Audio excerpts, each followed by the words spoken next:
Boo. Are we here? Are we alive? Who knows? Let's find out. Don't open up anything weird in Google Chrome. I'm not. I can open up a new window if I need to. I wouldn't risk that because I don't know how this works. I usually just do a full screen capture. Mm-hmm. So be careful. Be careful. I gotcha. All right. Roll opening credits, I guess. Hi, everybody. Welcome to the... I guess you could say this is a prologue to my Curse of Strahd campaign. I will do a proper introduction for that campaign when we get to that. Final chapter prologue? Sure. I will be doing one-on-one sessions with all of our players to let everyone get a sense of what their character will be like, as well as how they want to play them in combat. And on top of that, allowing them to sort of get a feel of what kind of tone I'm going for with this campaign, because I'm going for a more serious, sort of dark tone, because this is a gothic campaign we're going for October. And I'll go further past for October, of course, but, you know. Oh, this means you have to, like, pretend you're not reading chat now. Yeah. I mean, I never read chat, so. Damn, rude. Tell us not to read chat, so I don't read chat. Anyway, so this little session I'm going to be doing with Ed today will be a one-on-one with his character of Edmund.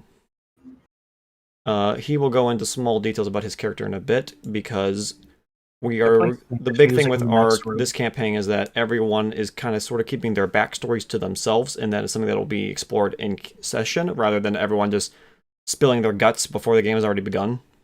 I did that. Whoops. You kept it in pretty well for Avernus. I was vague, but I said something. In Avernus? No, in this. Oh, I don't think anyone remembers. It's fine. Good, cool. But you did that with Avernus, where you kept your backstory a secret, and it worked out pretty well. I realized, I should probably tell you guys. So I told you guys. Yeah, but at a certain point, everyone will explore that through character rather than just saying it in meta and just, you know, going on about that. So with that, let us begin. So let's start off with a slight introduction of your character before we get into in-character stuff. Go ahead and give us a brief summary of your character real quick. Cool, as soon as I stuff a fucking cookie in my mouth, you call me up. Okay. I guess I'll set the scene then. Yeah, go stall quickly while I open up the PDF for my character. Our character, Edmund Claudius, hails from the land of Cormier, a land to the east of Faerun that is known for its knights and gallant purple dragon knights, most importantly. Our friend here has left the country quite some time ago. I would say going on about... fuck! A couple months, maybe? 2 months, I'd say. And you have been traveling the land, looking to help those in need where you can. Traveling around the nearby country of Eltegard, you encountered a young man who wanted to join you on your quest by the name of Reynald of House Argent, who hails from the city of Waterdeep. Wait, he just showed up? I thought he was sent explicitly with me. No, he did. He found you were going around in Eltegard, and he showed up to you and was like, "Hey, I received a message from my god telling me to come help you." Okay, so that's different. Okay. Yeah. You didn't tell me about that one, sorry. I thought I did, sorry. And then when you left the country, your horse groomer came with you. He's from Cormier. He's a pet. Did I give him a name? His name is... I didn't give him a name, you gave him a name. Yeah, his name is Wilfred. Oh, when did I name my horse? I Jack. forgot. Right, my horse is named Jack. I was giving you big names, and you said, let's just do something short, and you went with Jack. So your horse's name is Jack. So, Wilfred came with you from Cormier, and he is just a small peasant who served in the stables of Cormier, working for knights, and when he heard of you departing from the country, he decided to follow you. And for the past 3 weeks, you have been Thank you for traveling. stalling, by the way. I fucking sheared my lip and I'm just trying to like drain blood from my mouth. No, you're fine. So for the past 3 weeks, you and Reynald and Wilfred have been traveling together in Eltegard, helping out here and there. Small, not too many big things have been going around due to Eltegard's big sun that's all around, that's on all the time, known as the Companion. That Avernus plug. that sun helps keep all undead away from the city, so there's not really too many threats that come to the city. As if there's someone trying to sneak in, they're easily spotted, so thieves aren't too big of an issue near the city of Elturel. So anywhere near Elturel was pretty much fine. But now, after those 3 weeks of traveling, you have received a dream. You've been plagued with dreams for the past week or so. A strange crone dressed in red has been coming. You've been seeing her in your dreams these past couple times. She speaks in weird riddles and such, talking about how you need to come see her. She speaks of people that are in great need of you. The first dream that you had from her, the last dream that you had, the most recent dream, excuse me, the most recent dream that you've had of her was just a couple of days ago, where I will now read off that dream in one moment. Alright. Now here, let me go through the whole thing, yeah. So for the past moon, you have suffered strange dreams of a woman, her voice rasping behind a darkened veil. In each dream, she speaks of secrets of your past, knowing buried so deep that not a single other soul could know. She speaks of answers to your questions and the fulfillment of your fate. She speaks of justice and helping the misfortune, and promises both, and more. She speaks in riddles and whispers in tongues. In the final dream, she spoke thusly: "Seek the raven, seek the avenger, the wizard, and the broken one," she told you. "You will know them by their signs: the queen's shadow, the blinded eyes, the coffin of knowledge, and the green eyes of Toril. You will find them in the home of Knight Steed, behind the walls of the Dagger's Ford. Once you have found these companions, seek out the traveling man of many colors. His song will guide you to me." When you awoke, the moon still high in the night sky, you waited for the dream to fade from your mind. Instead, you felt the vision solidify, clarify, and felt a weight in your lap.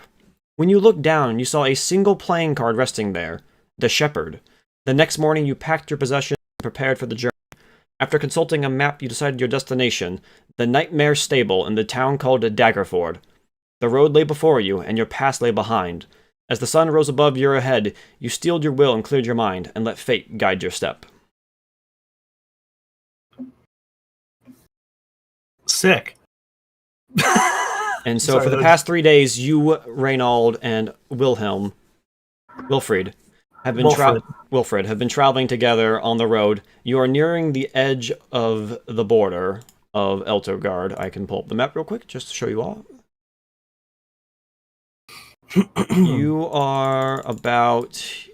You're just getting ready to you're about in between Sobar, if you can see where I'm hanging here.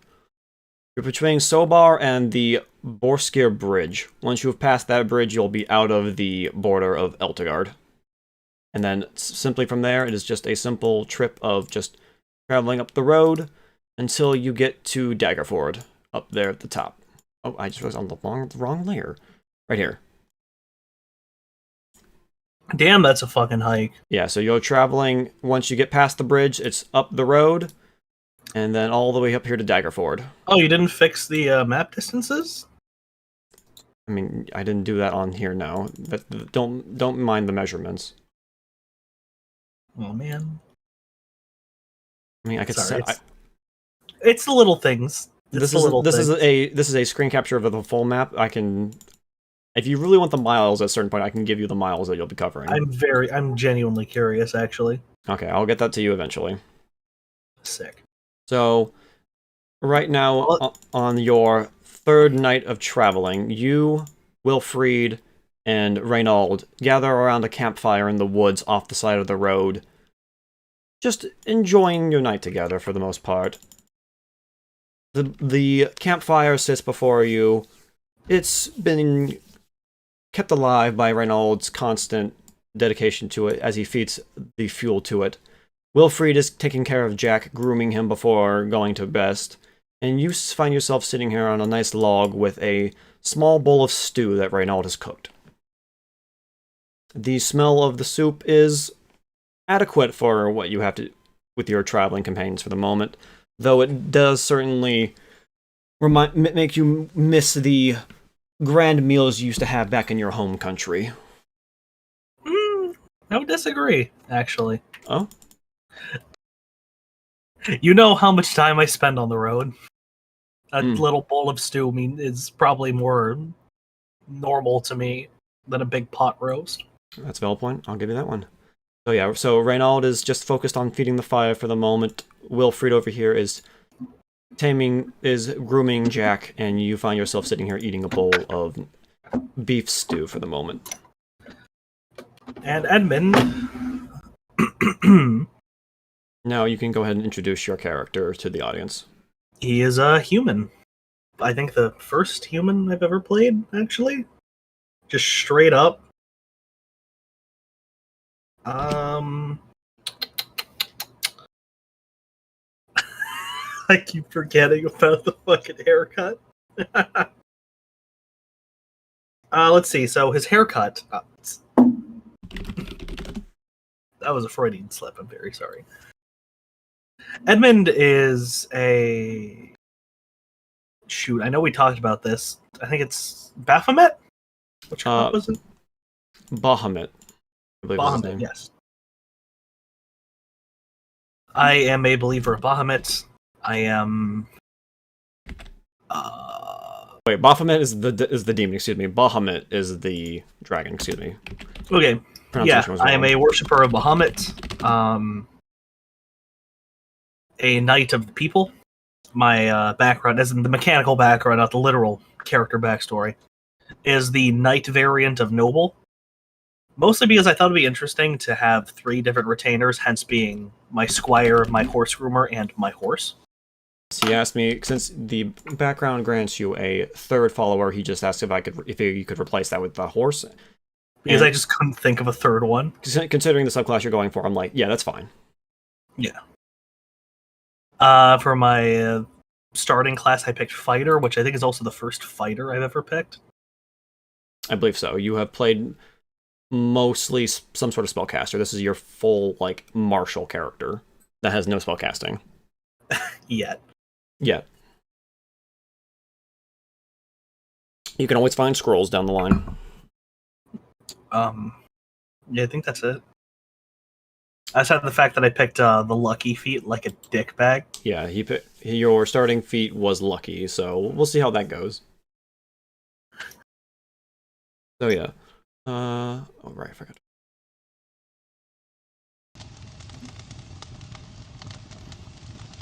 Oh god, I really hope that's not super loud on stream. It shouldn't be. I'm adjusting the volume just fine. Check OBS real quick. Yeah, it's fine. It's not lingering. We're good. Cool. So yeah, so the fire is being well maintained as Reynald just looks up to you, gives you a slight nod as you're eating your soup, and just seems to be minding his own business. It seems like, judging him, it seems like he might have something on his mind. So, tell me, what exactly did your god say when you sought me out? Did he give a more specific description? I mean, I feel like this is something I should have...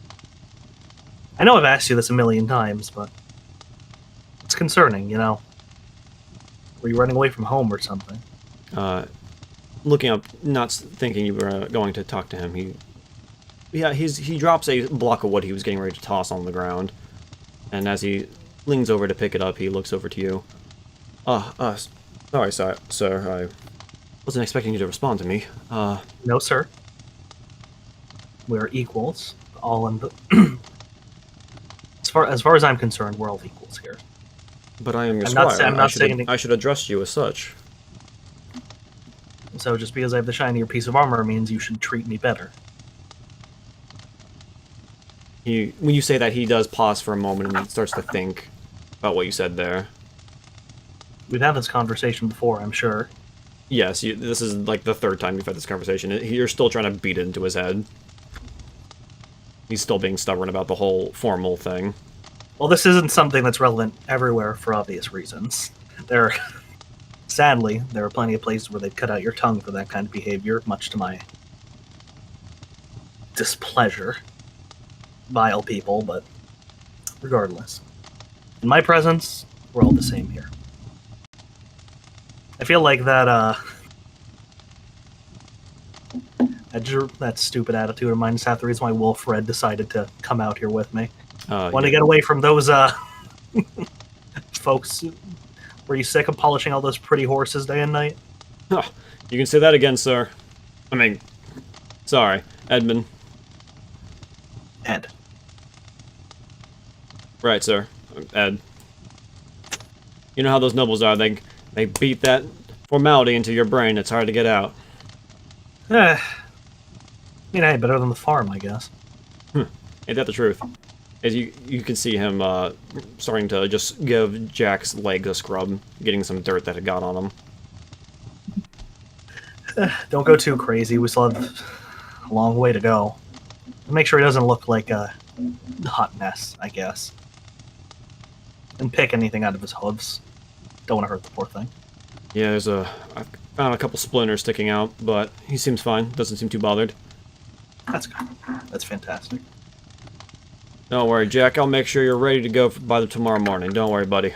As he just gives him a little pat on the side. That was a horrible horse sound. All right. Listen, I tried, man. No, you're good. You're good. Can you see this? Is there a thing on the fire here? Yes, I see a little torch on it. Okay. Oh yeah, Ed plays Ed. Oh wait, where'd it go? Thought that would work. Shit, the fire's gone. That's the part of the lighting. I thought that would No, it works. It looks fine on my end. Yeah, I didn't think the white thing would be there on the map. Ed plays Ed. Shit. Yeah, Hardy Har. He's playing a character named Edmund. Anyway, going back to Reynaud, he looks up to you. Well, I was traveling, as I told you previously, I was traveling through Eltegard, just as you were, when a voice came to me while I was sleeping. A deva spoke to me of a soiled knight in need of help. He told me of what he looked like, wearing the symbol of a platinum dragon on his chest. And of course, that's when I found you. I knew it had to be you. Is this consistent with every time he's told me the story before? Yes. She spoke of a soiled knight who was heading down a dark path. What? That's what the deva said. I'm a little offended, frankly, but I don't... Well, to be fair, those divine beings see a lot more than we can, I suppose. I'm sure that so long as I'm here with you, that will never happen. I will ensure of it.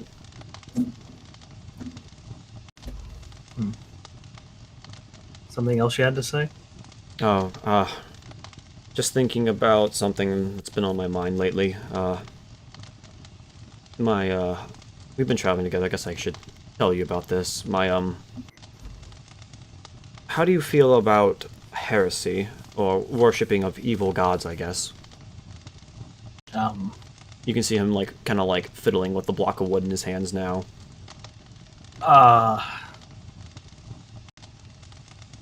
Well, that's a tough question. Perspective's important. It's something to always keep in mind, but...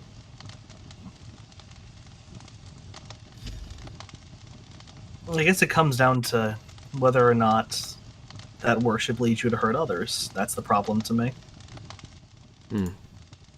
Because about a year or so ago, my uncle was apparently he was murdered by a paladin in the service of the Order of the Gauntlet for worshipping the evil god Bane.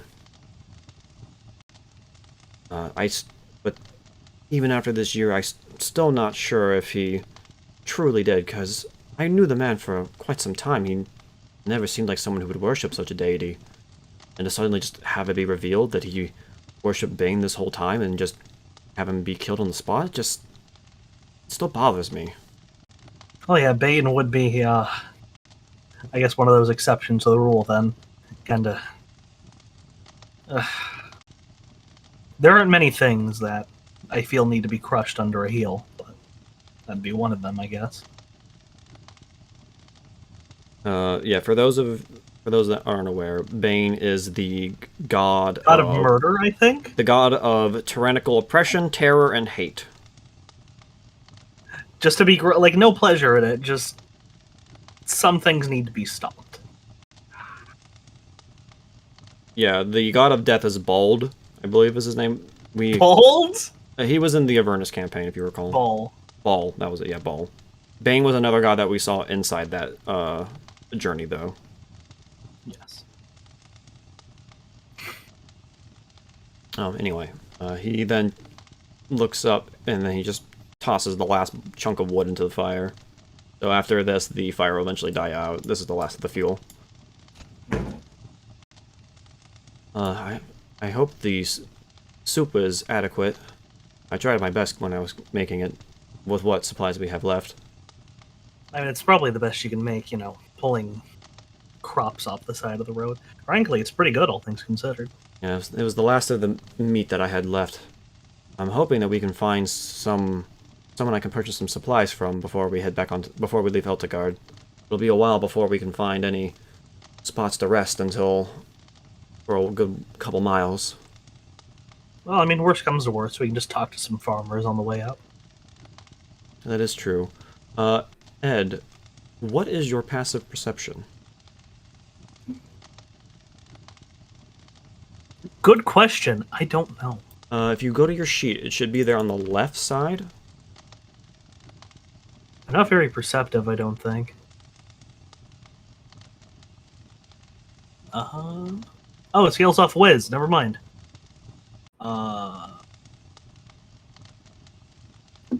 Where the fuck is it? Oh, 15. Alright. 15. As you're sitting there just speaking with Reynold and Wilfred, you start to hear some rustling in the trees out here. You can hear... Does it sound big? Does it sound small? You can hear one from behind you, to your left, and to your right as well.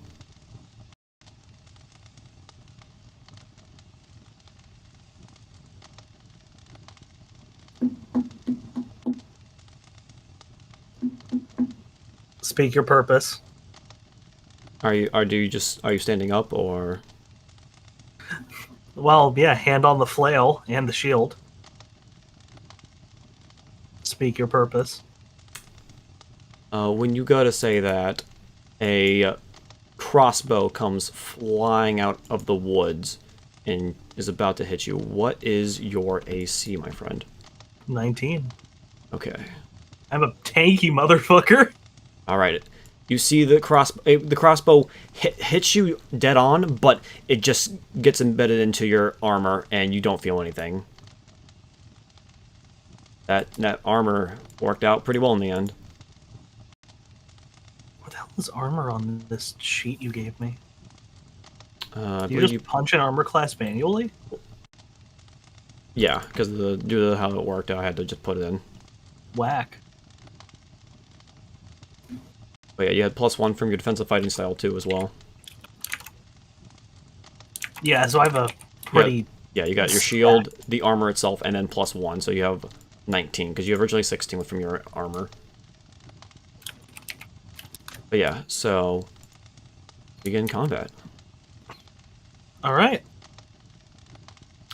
Seeing that bolt hit you and fall to the ground, Reynold goes to grab his short sword, while Wilfred goes to grab his spear.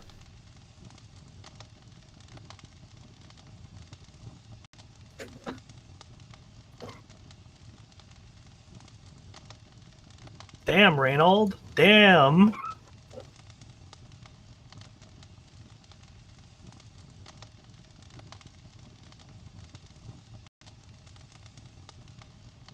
Fucking rogues.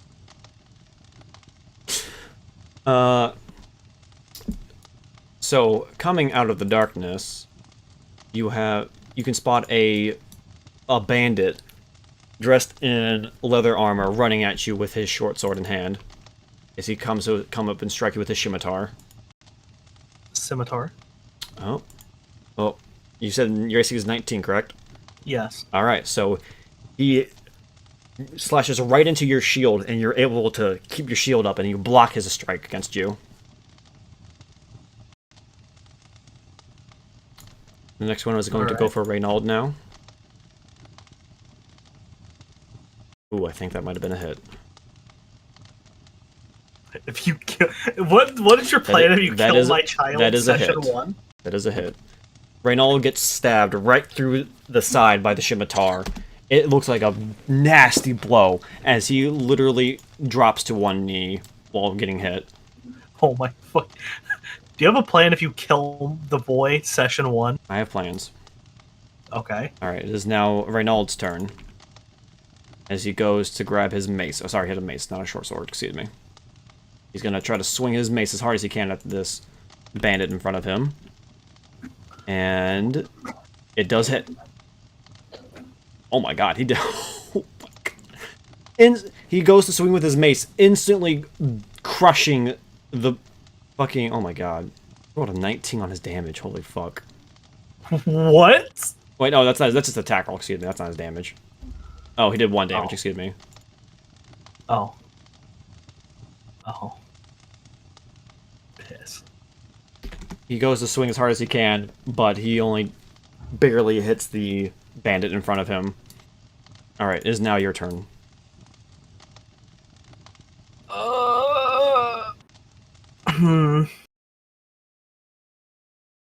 Did you just change the kid's health in real time? What? No. I thought the attack that he did was a different number. I thought that was an 8 when it was supposed to just be. I forgot to roll his damage first. That was on me. I thought his secondary roll was his damage. I forgot about that. I'm going to throw my shield to the peasant. Okay. And I'm going to proceed to try to bludgeon the guy in front of me with my flail. Alright, you're going to two-hand that? Yes. Your first roll, baby! Your first roll! Let's go! That's an 8, I think? 8 damage because it doubles? Wait, no, what's the two-handed bonus for a flail? Does a flail have a two-handed bonus? I don't think it does. Let me double check.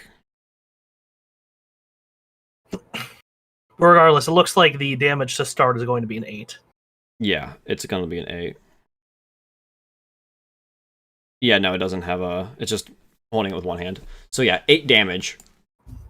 Freaking you swing that flail right at him, and it hits him dead in the chest. And you can see you just left a nasty wound. He's looking hurt. I want to take the stab in the back. I want to run over and try to muscle in between these two. Oh, okay. I want to take the stab in the back. Fuck it. Alright. It's a miss. He goes to... Feeling the recoil from the flail, he tries to swing at you as you run away from him, but he misses. As you run up to Reynald, he looked at you. Sir, it's alright. I can handle this.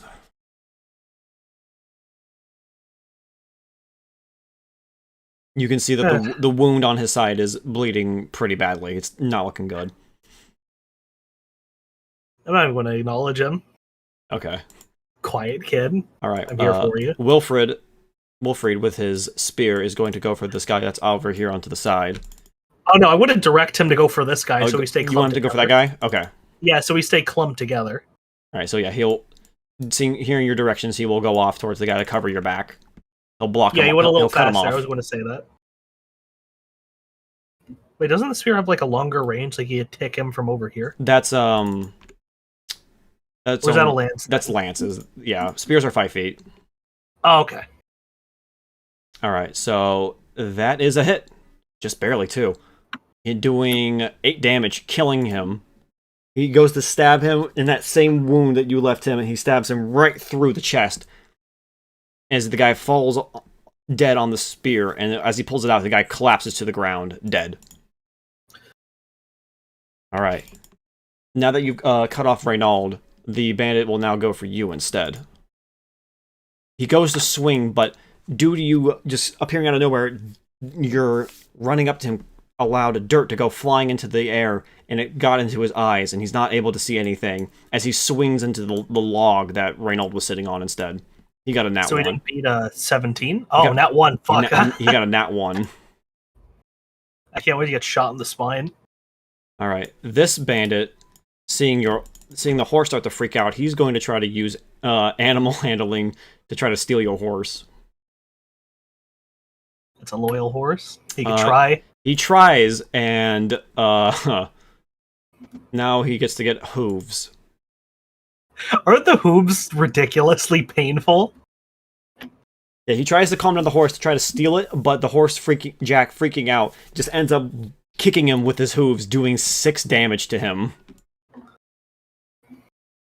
I remember you telling me the hooves were a lot more dangerous than they really should be. They are a 2d4 plus 3. That's really good? Yeah, it did 6 damage to him. It rolled a nat 1 on its damage. Damn. Alright, I mean, All right. still. Reynold is going to, since you took over, he's going to just take a step back and sort of just take a minute to breathe. But as he does see the guy go down trying to tame Jack, and he's going to try to go against and try to double tub on him alongside Jack. But sadly, when he swings, he ends up hitting the ground instead and misses. It's your turn. This kid. He's trying, man. He's trying. Wilfred, keep my back safe, please. I got your I back, want to Ed. run over here again and take another stab to the back. All right. 15 misses again. Oh, And I also that is missed, sadly a presumably. miss. Yeah. Or wait, how does this thing work again? Oh, you're gonna use lucky. Yeah, fuck it. Why not? Yeah, you have a So that point was that you 19. can use. So you roll a. Wait, when it's against you, so luck point. Oh, on any attack roll. Okay. So yeah, you roll. So just roll a d20. But only before the outcome is okay. Yeah, I think I hit him. Yeah. Okay. So from now on, you gotta declare you're gonna do your lucky beforehand before you do the roll. But now we know for ahead of time. Okay. Way of declare it. Yeah, but you only have to before the out. I mean, it's before the outcome is determined. You didn't say if I hit or not. I just assumed by the 6. Oh, okay. Okay. Yeah. Good point. That's a good point. I don't think you can hit most things with a 6. That is true. All right. So go ahead and roll your damage now. Go back up there and hit that button. Get Oh fucked. shit! Go ahead and describe how you fucking annihilate this man. Running to try and cover this kid, I transfer the force of my run, stopping dead, and swing the flail horizontally right over the kid's head directly into this guy's nose. I assume he's dead, right? That flail lands straight into his face. The spikes just go right into his skin, and you can hear the crunch of his skull as the flail goes into his head. Just launches him away. And as you pull it back, it takes a second for you have to yank it back twice because his head gets stuck into the flail, but eventually it comes out and he collapses over dead. Wilfred, you have my back, right? Of course. As he then runs over to the last guy, and he's going to try to give him a good stab. And it does hit, doing a good amount of damage as the bandit realizes that he is outnumbered significantly. And getting greatly hurt by Wilfred's stabbed. Wilfred. He is then going to try to run away, taking an attack of opportunity from Wilfred. Sadly, Wilfred misses as he goes for the extra attack as he runs away.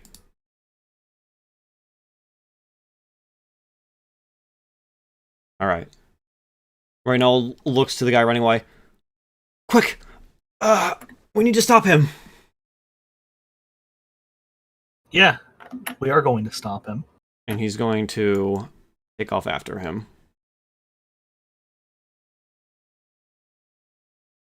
Trying to swing one more time. Oh! Holy shit! Oh! Go, kid, go! Oh, Fuck. All right, so it's a 1, Okay, that's so that's doubled. 2 plus 3, that's 5. You see Reynold run off after this bandit, and for a second, you can see what looks like some glimpse of like a bright light as he swings his flail and just with a sickening crunch hits the guy in the back, just crushing his spine with his mace, killing the last bandit with one clean blow. And with that, combat is over. uh, 3 corpses litter the campsite now. well, considering they had the guts to take on a knight, they probably had a lot of success here. See if they have any gold or valuables on them. We'll give it to the farmers as we pass into the next country. You got it, Ed. Wilfred says as he goes over to this first one and starts rummaging through. Do you want their weapons? Bury the weapons. Make sure bury the weapons under a tree, and let's just hope nobody finds them. You got it. Wilfred will start collecting all the weapons and take them over to the side of thing over here to bury them. Reynold is still over here. You can see him catching his breath after running off, clutching his wound. Now, Reynold, do you remember what I told you about perspective? Yes, sir. And while it's something hard, but something difficult to accept, but you're going to be in situations like this. And sometimes you're going to have to... Things like this happen. There are some things that are unforgivable. People who will slaughter to make ends meet. These men could have just have easily been beggars, or just plain robbery is preferable to being highwaymen. Some things are unacceptable. Do you understand? Of course, sir. They broke the law. This is what happens. Incorrect. It's incorrect? Yes. Would you give the same punishment to someone who stole... Would you give the same punishment as these men, as someone who would steal fruit? No, I would not. They stole fruit. That's not trying to attack someone. The way you spoke that. You talked as if this is the fate of all criminals. Be careful with your words. They're powerful things. Yes, sir. I will remember that. He then looks to you. Sir, you're not injured, are you? Not a scratch. Okay. Go rest. He then, you can Wait, see is there a first aid stat thing? Oh, there is medicine. There is medicine, but he has spells. He's going. You see him pull out his holy symbol of Lathander, and he's going to speak a word of power. You can see him chant a word from his him as God, and he casts Cure Wounds on himself. I'm gonna give the kid a little pat on the back as I walk off. Wilfred, you could leave my shield by the fire. You got it. You want me to start calling you boss? That works. Actually, Wilfred, are you still... Do you have any good clothes? You mean like formal or... Something that could take a hit. I got what I'm not wearing right now. What's he wearing? He's wearing a chain shirt right now. Oh, he's wearing a shit. He's better equipped than I thought he was. Yeah, he's got a chain shirt and a spear. He's fairly durable then. Yep. Yeah, Reynald's gonna go over to his tent over here, and he's going to go lay down after using Cure Wounds on himself. And Edmund is going to... Wilfred is picking the bodies of valuables and weapons. I'm going to just start dragging them off into the woods. Leave them out for the animals. It's easier that way. Alright. And after Wilfred buries the weapons, he comes back to the camp, looks at Reynald's tent, looks to you. He's a good kid, but he's a little headstrong. Yeah. Yeah, I forgot to mention, Wilfred is about 20... Your character's about 20-something, right? Or you're 30? I think I said late 20s, early 30s. Let me see your thing here. You are 35. Oh, hey, I did have that written down. Sick. Yeah, if you go to your bio section, you can check all that. You wrote a lot of stuff down. Yeah, I'm 35. Wilfried is in the middle between you and Reynold. Reynold's 17. Wilfried, he doesn't know his exact age because he wasn't counting, and neither was his family. He doesn't care. Yeah. Yeah. He's like, I think he's guessing somewhere between 24 and 26. He's about 5'10", decent height. Well, pretty well built. You can definitely tell he was a farmhand at one point. Definitely had to move up a lot of stuff physically. So he's pretty bulky for the most part. He's got short brown hair with a sort of a kind of jaggedy nose. You can see that it's definitely been broken a couple times. It's a little to the left. He's probably been kicked a few times. He's definitely been kicked by a couple animals a few times, yeah. Yeah, there's been some animal incidents in the face a couple times. And then he also, he's decently light-skinned. And he looks to be, in weight-wise... pale for a farmhand? Like, he's not pale, but he's, like, in between tan and, like, not too white. He's not, like, like, he's been out in the sun. But he's not, like, super tanned. He's kind of, like, in the middle there. He's got, like, a farmer tan, but you can definitely see where it cuts off.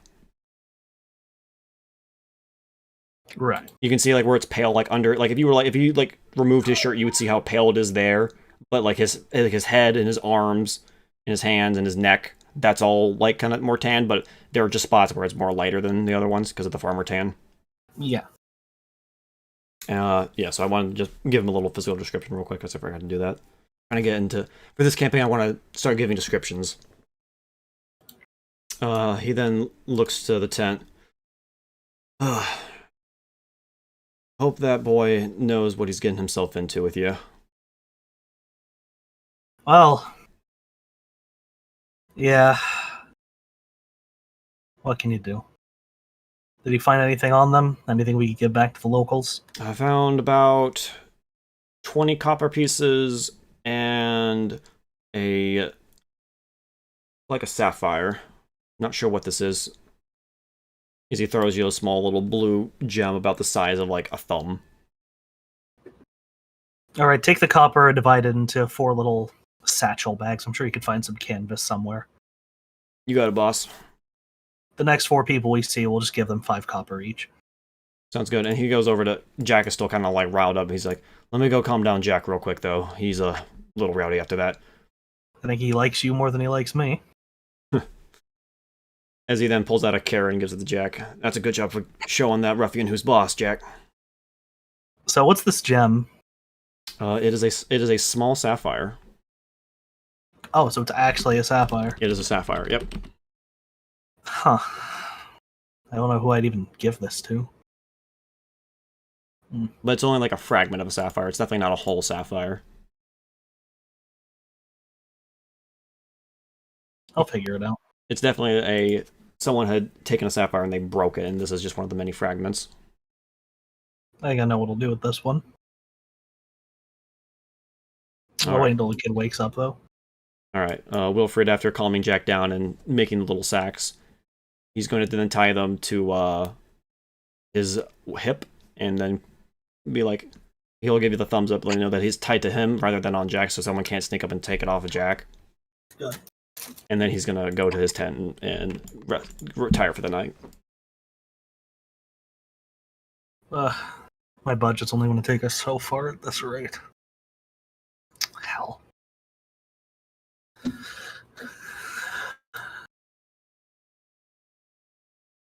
Are you gonna stay up and take block? watch? Yeah, I'm going to lean on my lance. All right. Taking first watch, about 6 hours passes before Wilfried wakes up and comes to relieve you of your shift. All right, boss. You should get some rest. You've been up for a minute. Take the shield. You know what to do. Yep. Takes it. He mimics. He saw the position you were sitting with your spear. You can see him as he's like fumbling, trying to get into the same position you were with that spear, where he's like kind of alert with it. trying to look cool. That sphere is nowhere near as heavy as my lance. Yeah, he's trying to do that thing with like his spear. He's like, it keeps falling over. He's like, shoot. And eventually, he kind of just gives up and just kind of sits there with the spear on his lap. And as you put your head down to rest, time quickly passes as we then come into daytime. That wasn't scripted. That was just good timing. Yeah. All right. So is this cut to map? Yeah. As you guys wake up, you all are able to find yourselves pretty well adjusted. Reynold sort of seems a little scraggly, but for the most part, it could be worse. 1 second.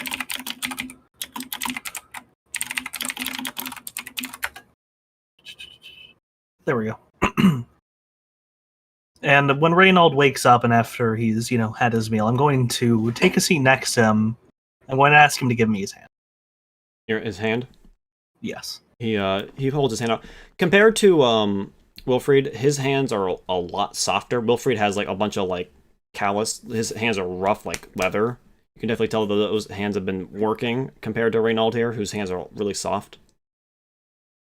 I'm going to drop the beast of a sapphire into his hand. You're a holy man, so this is your tithe. Spend it wisely on everything you need to keep doing what you do. He goes to speak, but I imagine you cut him off before he can say anything. Absolutely. Yeah, you see him open his mouth to say something, like in protest. This is your tithe. Use it well. You're an adult, so I'm trusting you to use it well. He then closes his mouth, just gives you a double nod, like, yes, sir, and pockets it into his little satchel. Alright. And now we hit the road. Alright, with Reynold and Wilfried, you're able to pack up all your belongings and put them on to either Jack or one of them to carry. Are you going to be riding on Jack, or are you just going to walk with Jack? I'm going to ride on Jack with the shield and the lance ready. Basically just to scare off highwaymen, because I'm going to look like a mercenary. Alright, cool. So as you are riding down the road, you, after a good while, you guys get to about, you guys eventually crossed the Borskir Bridge, and you're just on that very last edge of the border of Eltergard. When you guys suddenly hear a scream off in the distance. As you guys make yourself ways further up the road, you find yourself looking at a horrible sight of, you can see at least 2 dead bodies with a couple of bandits circling a man on the ground who is currently wounded at the moment. Oh yeah, here, let me fix that for you. Front. Alright, there you go. Alright. Taking a look at the situation, what do the women look like? They just look like peasants? The 2 women look like merchants. They can tell that their clothes are not like fine silk, but they're not wearing rags. You can see that they are dead next to a goods cart here. But the man over there looks pretty ragged. He looks to be like some sort of like farmer or workhand maybe. And I'm going to, just without missing a beat once we cross the tree line and concedes, I'm just going to drop my shield on the ground and I'm going to charge in, lance drawn into one of these guys. Alright, that sounds freaking... I'm going to let you get that surprise around them because they don't see that coming. So go ahead and pick who the heck you want to charge on. I don't even need to explain why I'm dropping the shield, right? You're just going to try to grip it with both hands? No, I'm giving it to Wilfred. Okay. Because you don't need to two-handle lands on a horse. Right. Alright. Well, I think that does modify the damage, though. Alright, so yeah. Your horse is able to move... he moves 60 feet, so go ahead. I'll give you control. Did I give you control, Jack? I forget. 1 second. Let me look up how the lance works again. Disadvantage. I did not give you control, Jack. Okay, cool. So the damage doesn't change. Right. Alright. Alright, now you should be able to control Jack. What fucking... There you go. yeah, go ahead and ride up on whoever you want. I'm just going to skewer the guy looming closest to him with the lance. Yeah, they don't.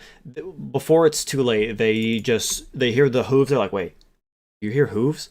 When all of a sudden they just turn to face and they just get a fucking lance to the face or wherever you're I'm just going to hitchhiking. pop lucky on that 9 and take the 19. All right. Because I had a long rest, so I'll just use it again. Roll 6 on that first. Yeah, you got a long rest. You're good. Yeah. So I'll just pop. Dude, lucky is really good. Mm-hmm. There's a reason why GMs hate it. Ooh, the freaking bandits nat 1 on their initiative. Sick. So I'm just going to run up and skewer this guy. All right. All right, what was your new roll? I'm taking the... I'm just going to take the 19 that was right there. Yeah, that's actually what we can do. Yeah, you can just to keep it easy. Yeah, that's actually a good idea. That's just the second dice that you roll. Yeah. All right, yeah, so 8 damage. You just run up on this guy, and before he can turn to react, you're just stabbing him right through the side, piercing right through his armor, and you can hear a loud... He lets out a loud yell as, like, you can see birds fly up into the sky from this yell. He's just in pain from that. And since I'm the first person in the initiative track, let's push the envelope here. I'm going to jam the lance even further through him and try to hoist him up off the ground in the process. Oh my god, okay. I'm just going to terror factor the rest of these bandits away, because I don't have time to bludgeon these people to death. This dude's going to die. Alright, as you're doing that move, since you rolled an 18, I'm gonna... Alright, give me an intimidation roll. With advantage. 17. Just a raw unmodified 17. Alright, yeah, so as this guy freaking dies, and you just lift him up off of his feet, the other 2 bandits just look at him in horror as this is happening. I'm just going to look down at them like the Grim Reaper, and level my finger at the both of them in sequence. Drop everything you've stolen, drop your weapons, and disappear to a place where I will never see you again. Go to a town and take up life as a beggar. You'll live longer. They immediately do as you say, and they freaking book it. Combat is over. You did it. Amazing job, my friend. I'm just going to lower the lance and let this man just slide off it into a heap. Actually, no, that's very rude. I'm right next to this guy. I'm going to go over to the edge of the woods before I let him slide off the lance. Yeah, as the body just collapses onto the grass at the side. Probably like here. Yeah, the farmer, or the man here, laying on the ground, he goes from looking on in shock to just, like, you can just see a big grin appear on his face as he starts to get up. Oh my, sir. I thought that would be the end of me. Blessed be whatever God sent you to hang me. Just a night doing what I should do. I'm going to wave my boys in here. Yeah, they start running up. Wilfred's just like going. He's just like, yeah, boss, that was amazing. I've never seen a pierce that strong. Holy cow! Grin and nod. You can thank Jack for that, really. Tell me, merchant. Do you happen to have a shield you could spare? No, I don't. As you can see, the torn tent that he was staying in, but he moves to his bag here. I do have something that I could pay you with, at least. Pay us in food, not money. In food? Oh, if you need food, I have a farm not too far from here I could take you to. You're welcome to stay for the day if you need food and supplies. That'd be fantastic. What of your friends, though? Coworkers? He then looks over to the side. Those were merchants. I run a winery not too far from here. I was trading with them, giving them my wine in exchange for payment. They will then take my wine and sell it in the city. But the bandits took upon us and slew both of those poor women before they could even get away. Well... Rather they die, rather than being soiled by them, though. Well, I guess... Should we take the wine back with us? I guess that would be a good idea. Do you mind if I hitch the wagon to your horse? It'd make this a lot easier to transport. I was about to offer.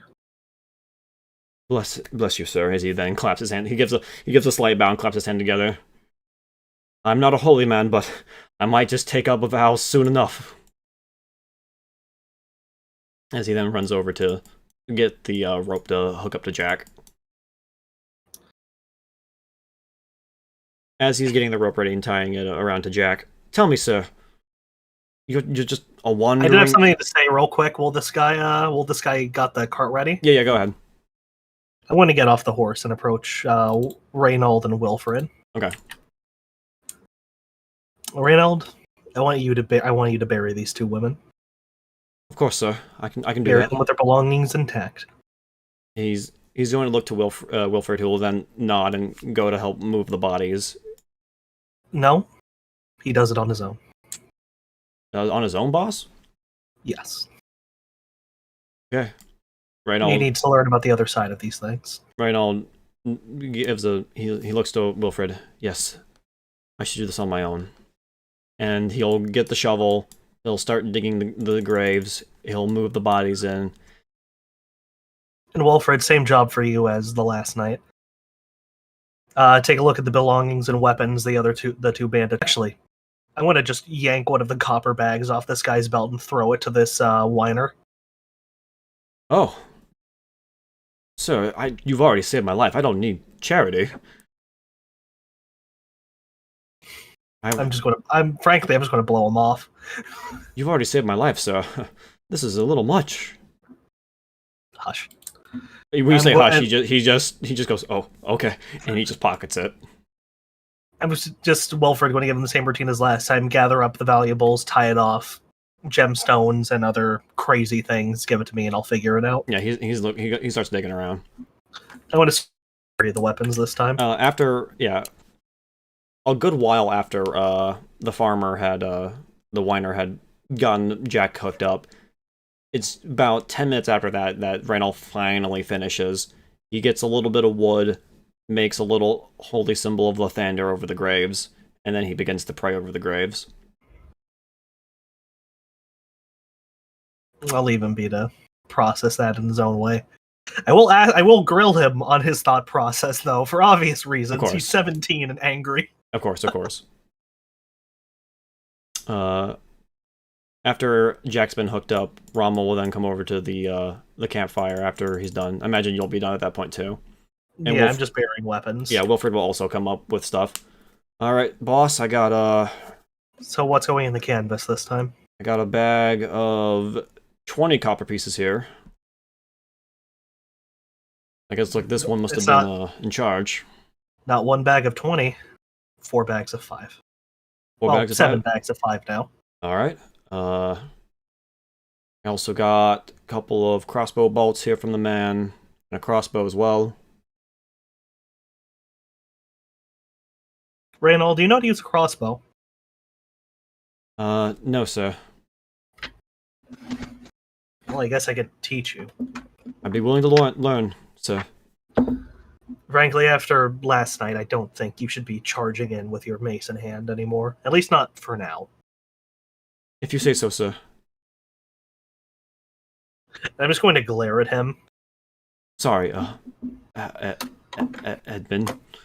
He says, trying to struggle getting that out. The whiner here looks to you. Oh, well, Gallant Knight, I must say you got quite a group here. Name's Rommel. I appreciate the help. No problem. Well, if you're all packed up and ready to go, I can take you to my farm. Plenty of food and plenty of wine for you waiting there. We'll give you a hero's welcome. Well, we'll certainly take some wine on the road. Might do us some good later. Rather avoid drinking it myself, though. As my father always said, a drunken man is a foolish man. Father was a good man. Oh, he's still alive. Oh, sorry. Just a loud cough. No, no offense. It's all right. Mount the horse. All right. Then we will know and the rest of them get to rest their legs. Yeah. They all get into the wagon and ride along. Eventually, you guys come up on the farm, and everyone jumps out, and you can see the large farm ahead. Ah, here she is. Sweet home. Come on. Do you have any wine that needs making? Frankly, I'd love to see. Oh, Always cool. wondered. Follow me. I'll show you exactly where we make the wine. And he walks right up here.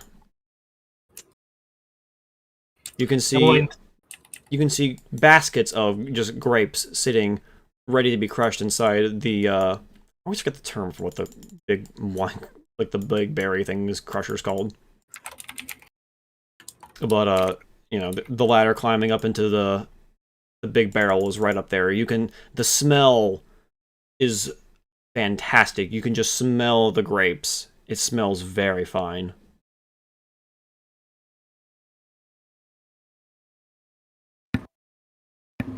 Fantastic. Well, I feel like the other two were hungry. They should. Where should they go to help themselves with some bread or something? Oh, Chandra, Chandra! He yells at the house, and eventually, after a couple minutes, a woman comes walking out of the house. She seems to be about the gruff man looked to be about in his early 40s. The woman seems to be in her late 30s. What? You didn't say you were bringing guests over. These guests saved my life. Treat them to the finest food that we have. Oh, okay. I'll get things prepped up right away. And she runs back inside the house. He looks to Wilfred and Reynold. My wife makes a mean milk bread. Help yourself to as much as you want. Reynold, you can see him, like, his eyes open wide, like, he hasn't had anything sweet in forever. You can just tell that this man is ready to dive into some dessert. Good. Now he learns to appreciate things. They both just run past you like fucking children, hearing about candy being announced, and they just run up to the house and head inside. I expected more from Wilfred, frankly. Wilfred's ready to eat too, man. He's hungry. Something that's not soup for once.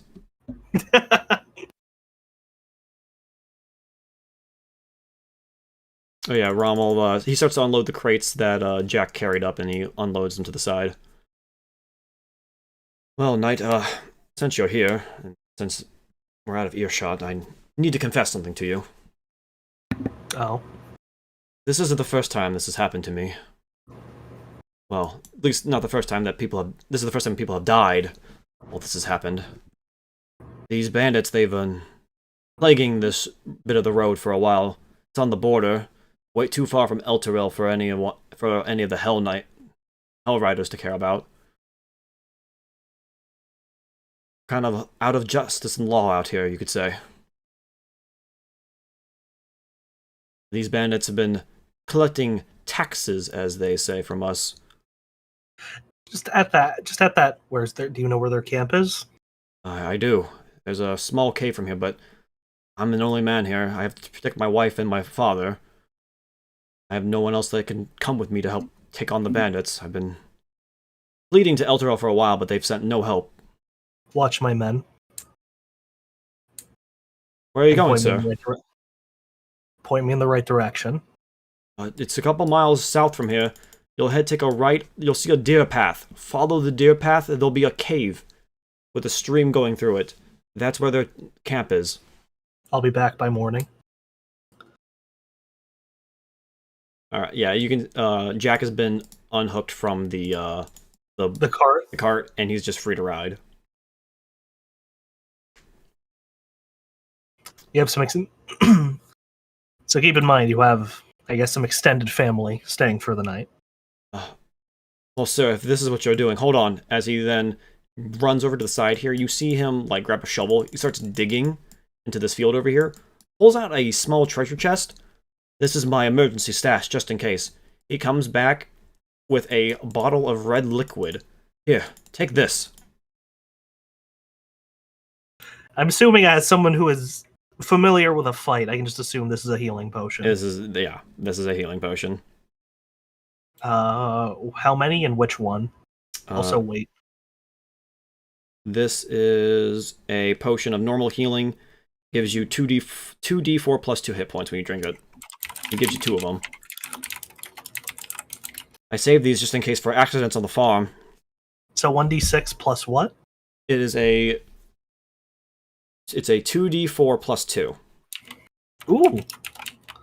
All right.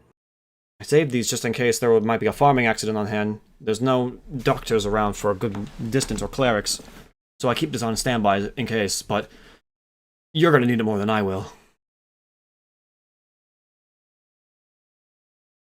Take both, I insist. Thank you. Feel free to just let them know I went off on a trip just to go and patrol the roads. Of course, sir.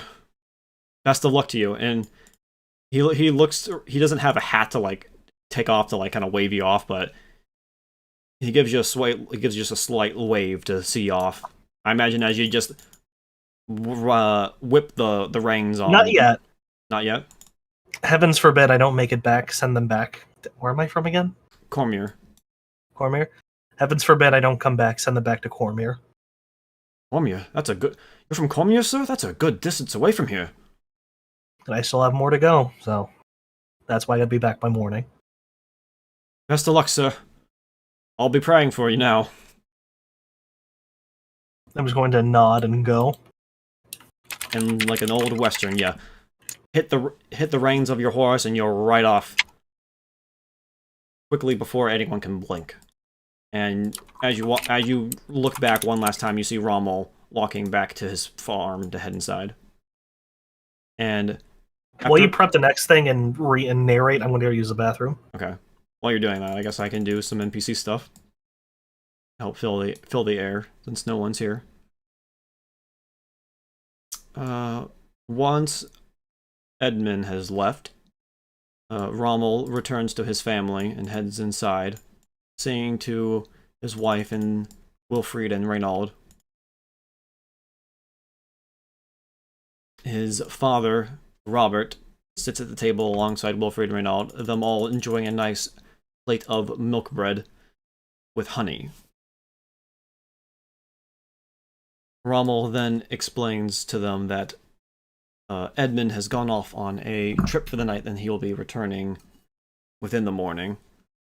Reynauld looks somewhat shocked by the news, but Wilfred just gives a slight nod and kind of just smiles for a second and before he returns to his food.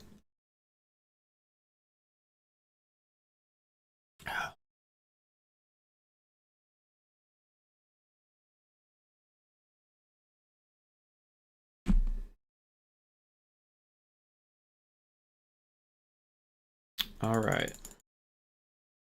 With that, I will start prepping up the next section.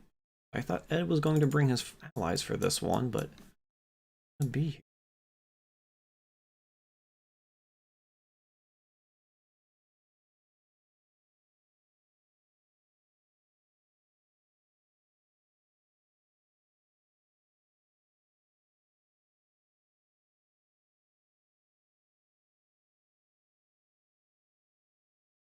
Alright. Wait for Ed to get back before I start narrating. Look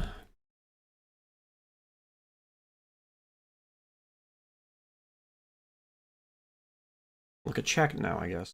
While we wait for Ed to return. How are we doing, everyone that's here?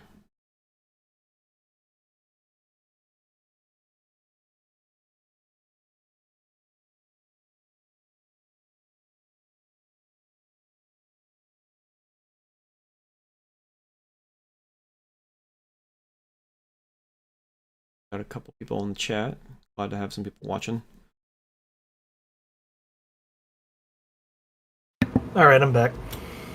Welcome back, I was just reading chat. Oh, you saw the artificer advice? Yeah. I was multitasking here while listening to you talk. Don't worry, I was paying attention. Oh, so you were listening to the little bit of dialogue, a little bit of narration I did? Oh no, I just got back. Okay, I talked about how Rommel headed back inside, explained what you had done to everyone at the table, and Reynauld looked somewhat hurt, but Wilfred just nodded with a small smile on his face and was like, yep, I know what he's doing. He'll be back. My one hope is that I find a shield here. Maybe some more crossbow bolts to give to the kid. So yeah, after a while, you are able to find that small deer path, and you follow it down to a stream, and you follow it, and you can see that stream leads into a small cave up ahead where you can see some doors that are wide open for the moment. It seems like doors are open just wide enough for you and Jack to fit through. Alright. Well, first off, I'm just going to walk on up and take a little peek past the door. I gotta give you back control of Jack, because yeah, it's like it's a per map thing now, I think, sadly. Yeah, I gotta go back and go through all of those again. There you go. Alright, should have control of Jack now. Oh, he stays up there. I'm peeking around the corner. I'm not charging in here blind. No, I'm saying you can move Jack, though. That's what I was saying.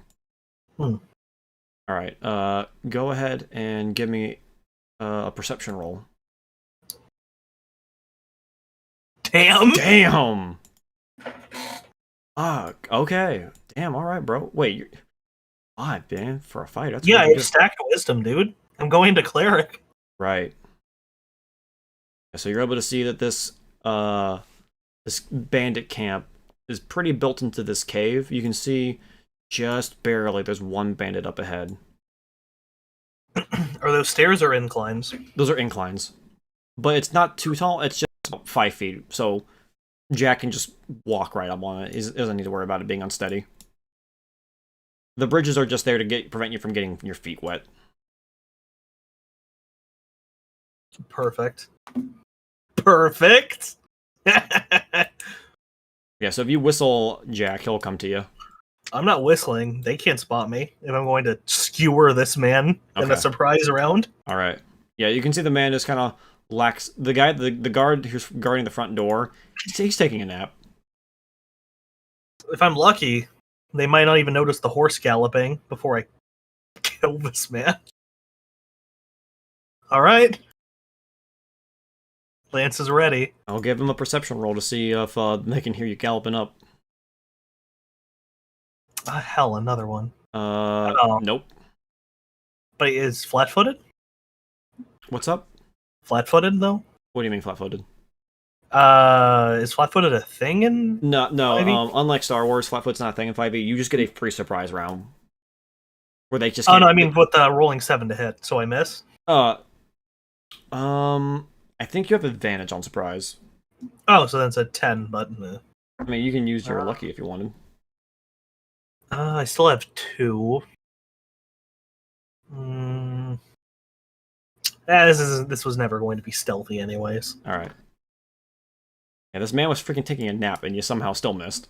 He snaps awake, and I stab right behind his head into the rock. Literally, you can see the whites in his eyes as he's sitting there looking at you like, oh my god, I almost died. Right, now that you're I'm going to just rip the lance out of the rock and just stare down this man on a horse. Yeah, you can see that he has a scimitar and a shield to the side that he did not put on. He has a scimitar ready to go, but the shield is off to the side. Oh, hold on, let me put initiative on. Good, I need one of those. Alright. He rolled 8. On there. Yeah, the cave is pretty damp, and it smells of mildew. Gross. Mildew and poop. Where do you think they poop? Probably the river? Yep. That water is not drinking water, I'll tell you that. Fucking idiots, that's clean water right there. Dig a hole. They're bandits. Come on. Alright, so the bandit that you almost tried to freaking murder, he's gonna look at you and go, oh, trying to sneak up on me, huh? Well, you'll learn yes, it I the tried to hard sneak way. up on you with a... Yes, I tried to sneak up on you on a horse, you scum. Yeah! As he just swings and just misses entirely, just still trying to wake up from his grogginess. But hearing all this yelling, another bandit is trying to get over here. Please God, none of them have a crossbow. Alright, it's your turn again.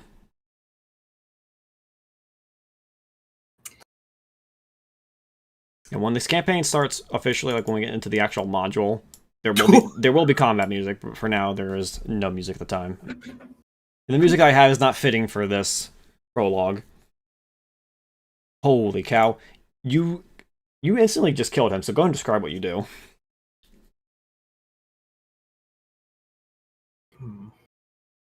I'm going to stab my lance downwards, aiming for his upper thigh, and just cleanly skewer his leg and send him stumbling to the ground. So he'll have plenty of time to think about what he's done before he dies. All right. Yeah, he's just going to be bleeding out there on the ground for a minute. You also can move now still if you want. And following that, I'm going to ride up on this guy as well. And remember, eventually you'll be able to dismount your horse when you get your subclass. You'll be able to dismount your horse for free. So you can ride on your horse, dismount, and then move your 30 feet. So I get to play 3 houses. Yep. You can move. You can ride up on your horse, move the 60, get off your horse, move 30. Does he say anything, grumbling on the ground? You can just hear him. You can hear him whisper a curse to you. If he's still alive when I'm done, I might try to patch the wound in his leg. All Maybe. Right. This one, seeing his brother go down, and just goes, "I'll kill you for that." Ah! Ooh, that is a hit for once. What did he roll? 20. Oh. Is there anything that stops me from saying no to a nat 20 with Lucky? It's not nat 20, it's just normal 20. Oh, normal 20? It's an unnatural 20. I don't believe Lucky has anything for defense. Spend a when an attack is made against you and the incoming attack uses your die or theirs. So yeah, I could just pop Lucky and say no to this man. If you want to. Which I will. Okay. Let's roll a d20. Cool, he takes the 10. Okay. He misses, sadly, and strikes and just hits your armor, doing nothing. What? He thought he was going to get you there, but then for some reason he just felt his muscles kind of give out as he swung at you and just went, "What? No!" And now it's your turn. Damn. That's a really nice looking 22. I'll save it. Oh, wait. Yeah, 10 probably doesn't hit, actually. 10 does not hit. Damn. Oh, well. Alright. Time for the poke fest. He's going to try to swing at you again. He misses again, sadly. Your turn again. Oh.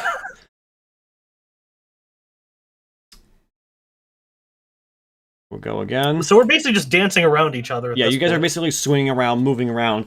No one's your swords are clashing. Your sword is clashing with his. Your spear is clashing with his sword, and it's just been a back and forth of just dodging and slashing. No one's hit each other yet. Up, all that stuff. Yeah. So now it's your turn again. He missed again. Yeah. There we go. There you go. There we go. Oh, all right. So yeah, go this after a while of just going back and forth, just slashing. He hits you, you reflect, you parry him back, you just keep missing back and forth, until eventually he slips on a rock, trying to dodge you, and you're able to just ram that spear right through his chest, and he just falls over instantly and dies. And I'll just let the body slide off and gallop off deeper into the cave. That shield over there is over there if you want to grab that shield. Oh, I'm gonna. Alright. I have something I want to do with that shield. All right, yeah, I'm keeping the initiative check up for now, just for sake, because there's still more combat ahead. But I'm not gonna have you. I'm not gonna make me like, yeah.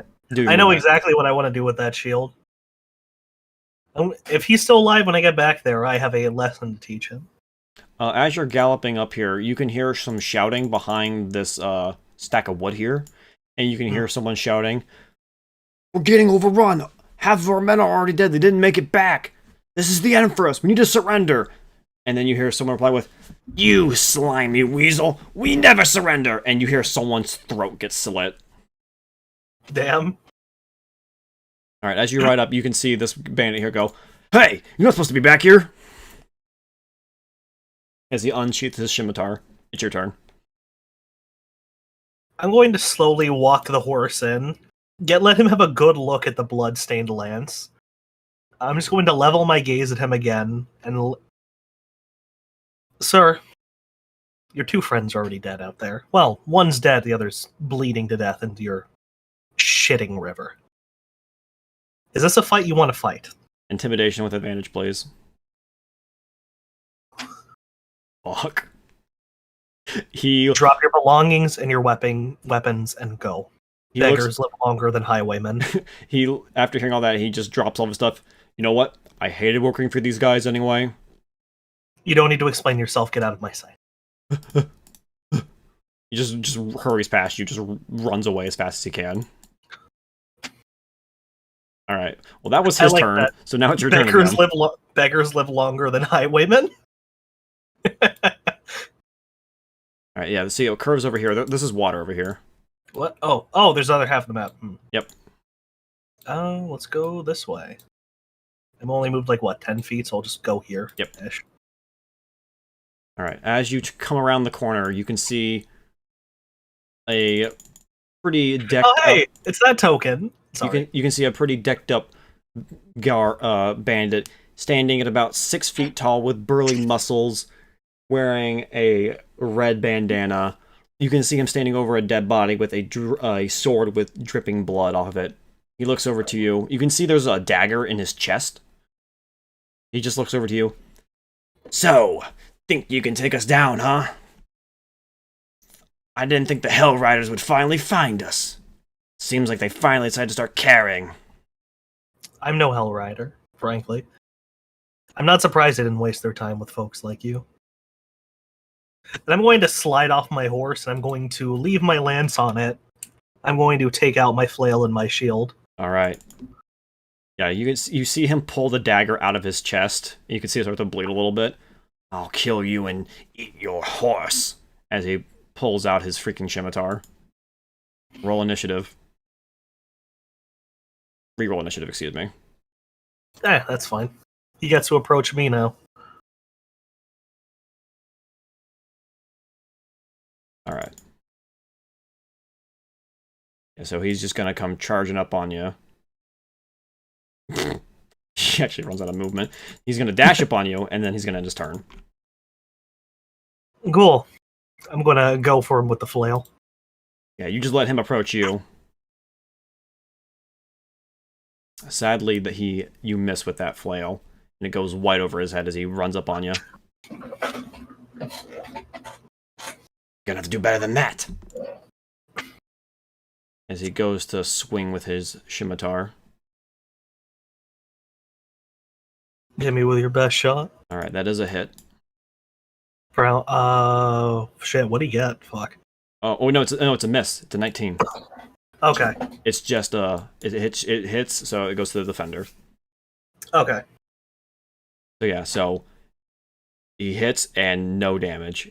I'm getting carried by my AC so hard. Yeah, he goes to strike you and he hits your armor. He just looks at you like, wait, what? Not thinking that you would be this decked out. All right, it's your turn now. Yeah, and while his sword is wedged into my chest, I'm going to come down on him with the flail. Oh shit. Yeah, that does a good bit of damage to him. You strike him with the flail and he just stumbles back for a second like, ah! Just wrestle him out of me, give him like a shoulder check to get his sword out of my chest. Yeah. Alright, now he goes again.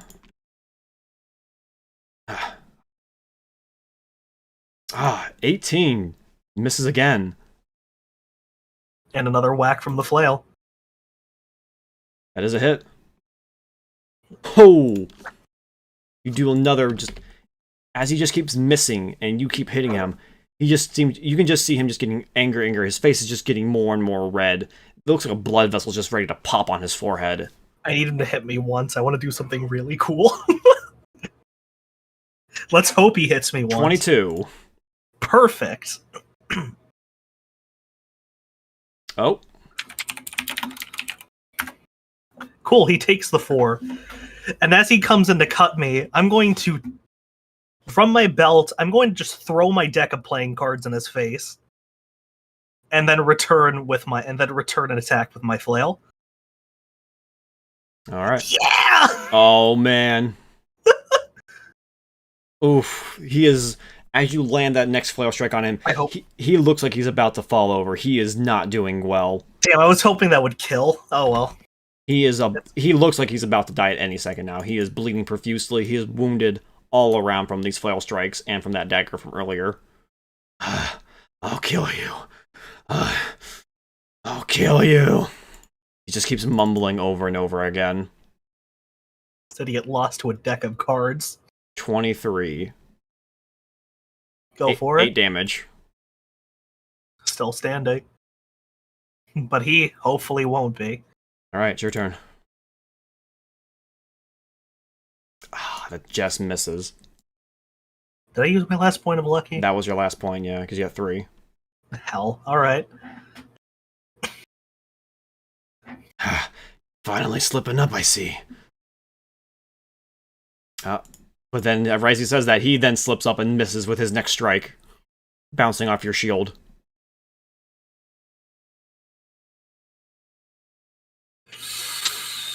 Do I want to be smart or do I want to be cool?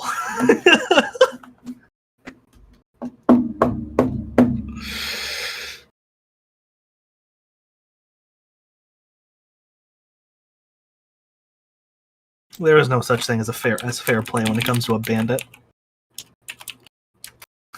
Chug's ass. Just quick little chug. If this was Pathfinder, he would have an attack of opportunity against you. But it's not. He dealt 8 damage, I healed 8 damage, right? Yep. Nice. Okay. So much for that. Alright, well, it's his turn again. Wait, no, wait. I'm just going to throw the empty bottle at him. I think drinking's a bonus action. Is it? I think that's what we declared. I don't think it's an actual action. Alright, well, I'm going to... Following that drink, I'm going to just pitch the empty bottle at him. And then miss with my flail completely.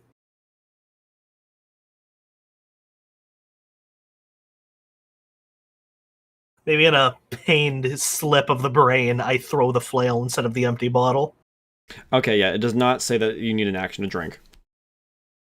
Yeah, so Did you while catch you what I do... said? Yeah, so you still... But the attack sadly misses, though. Actually, that's a nat 1. Yeah, so with a pained slip of the brain, I throw my flail instead of the bottle. Yep. It goes flying out. Now you dropped your weapon. Now it's over. He misses again. 17. Using your shield with both hands, you're able to just block his next strike. And then laughing at him saying, now that I've dropped my weapon, it's over, I'm going to take one of my hand axes off the horse. All right. I think that's a simple... Wait. I'll describe that as a simple reaching out and grabbing that. All right, so can I still hit him? Yeah. Cool. I'll say that's a bonus action. Oh! Roll the damage. Oof. I just laughing to myself, and he says, now it's over. I just whip a hand axe out and just big round swing right into his side with a hand axe. Yeah, that hand axe goes right into his side. He starts to just lean on the side like, but he's still standing, just barely though. What did I tell you? No fair play for highwaymen. He doesn't have a response. He's just grunting, barely staying up. And he goes to swing again, bounces off the shield, stutters back. He is just about to fall over. This man is on the verge. Do you have enough sense in your head to give up? He just pants. No words, just keeps panting. Then die. Fuck. Oh. Almost cool. Almost. Sadly, that's a miss. He's using his animal instincts. He's just going to strike again. Misses again. Oh my goodness. There we go. There we go. All right. How do you finish this man off? I'm just going to slide my leg forward and trip him. And after he stumbles to the ground, I'm going to drop my shield, pin him down with the axe, and just pin him down with my free hand from the shield and execute him with the axe. You're just going to slam that hand axe into his face or something? Basically. Alright, yeah, you bring the hand axe down on his face, you hear it go swing right into his skull. You can hear the bone crunch from the frontal lobe slashing into his nose, and you can even hear a bit of the brain getting slashed into. And you can see his eyes like widen as it happens, and you eventually you can see him like he's still alive as you're doing this, but eventually after a couple seconds he just clicks and he's just dead. You can see his eyes roll back as he dies. I'm going to wrestle the hand axe from his head. It takes a second, but you eventually get dislodged. I'm going to throw his body aside and collect my playing cards. Should have thought that through. Another soak to hell. With that, combat is over. And he's going to just put his blood-stained playing cards back in the pouch.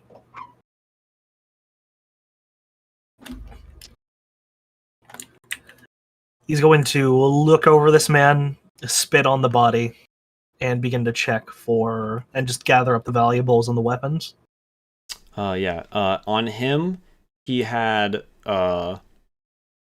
2 silver pieces. Don't worry about it. I'm not adding most of this to my inventory, so Okay. just keep it for yourself. Yeah, this guy has 2 silver pieces. I'm just saying this out so you know ahead. If you want to roleplay that stuff later.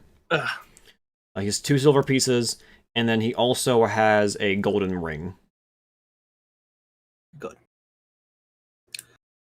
Check that. Just want to check all the other. So let's just hand wave me gathering up all the weapons and stuff. Yeah. Is there like some gravel at the bottom of this little basin here?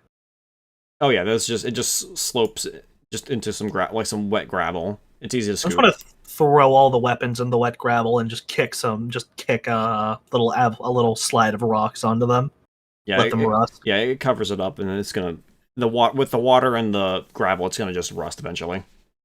Yeah. Yeah, you can see that there's also a bunch of crates in here. There's a bunch of stolen goods laying around. This whole camp has just got stuff laying around. I need to come back with a cart. These specific boxes here, these have the same logo as the winery that you were just previously at. Rommel's Winery.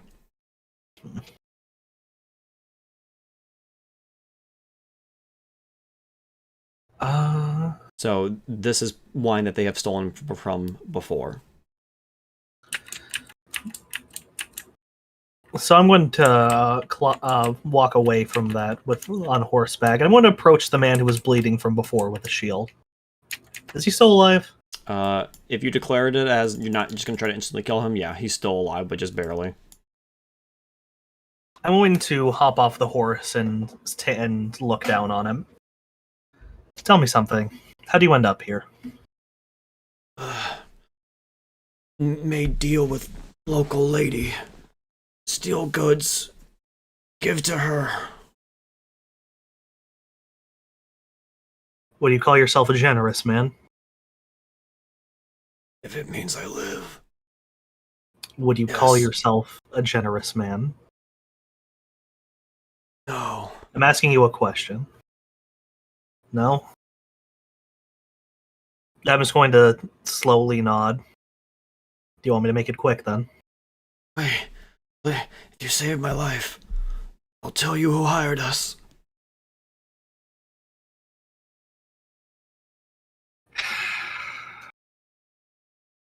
With all due respect. Well, quite the opposite, really. With the respect someone like you would deserve. I'll be more than happy to figure that out on my own. I'm going to brain him with the flail. You can hear him go, no, wait, and then it just comes down on it. Wait, are you lawful good? I gave him a chance. That's true. Yeah, you come down with that flail and it just crushes his face, and you just hear like the breath come out from under him. Do you blink when you kill a monster? That's true. I'll give you that one. I'm going to take the shit. Well, actually, I was going to kill ask. him. I was going to. You see a little parchment of paper come out of his pocket. I was going to ask him if he was a generous man, and if he was going to give me the shield, I would have let him live. No, he answered honestly. He's a fucking bandit. Well, that he died honestly. But there is a small parchment of paper that fell out of his pocket, though. I'll save reading that for later. I need to come back with a cart. Alright, are you gonna head back to the farm now? Yeah. The winery? Yes. Are you heading back to the winery to just grab the cart that he had from before, and then you're gonna head back? Oh no, I'm going to bring everybody with me here. Okay. Mostly because I wouldn't need help clearing this place out, and secondly, more lessons for Reynold. Okay. Head back to that. Was I back by sunrise? Yes, you were. You made a record time because you fucking just went through that fucking bandit camp, annihilated everyone, and then just walked out like a champ. You took like 8 damage, and that was it. And then you just healed it back. Is there even like, is there blood on my armor from that? Yeah, you have. It's not your blood. Yeah, not anymore. I'm just gonna knock on the door. Quickly, you just hear someone like run to the door. Opens the door. What? You're back already? I can't believe it. Quick, come in. Come in. I want to give him the gold ring and just whisper, "Give this to your wife." Wait, that ring. Where did you find that? And I'm just going to just quietly look at him and just let him take in how I look. This was my grandmother's. I had to give it to those thieves years ago. Well, then you know where I got the ring back from. You can just see a big smile on his face. Sir, I would kiss you. Did my men eat well?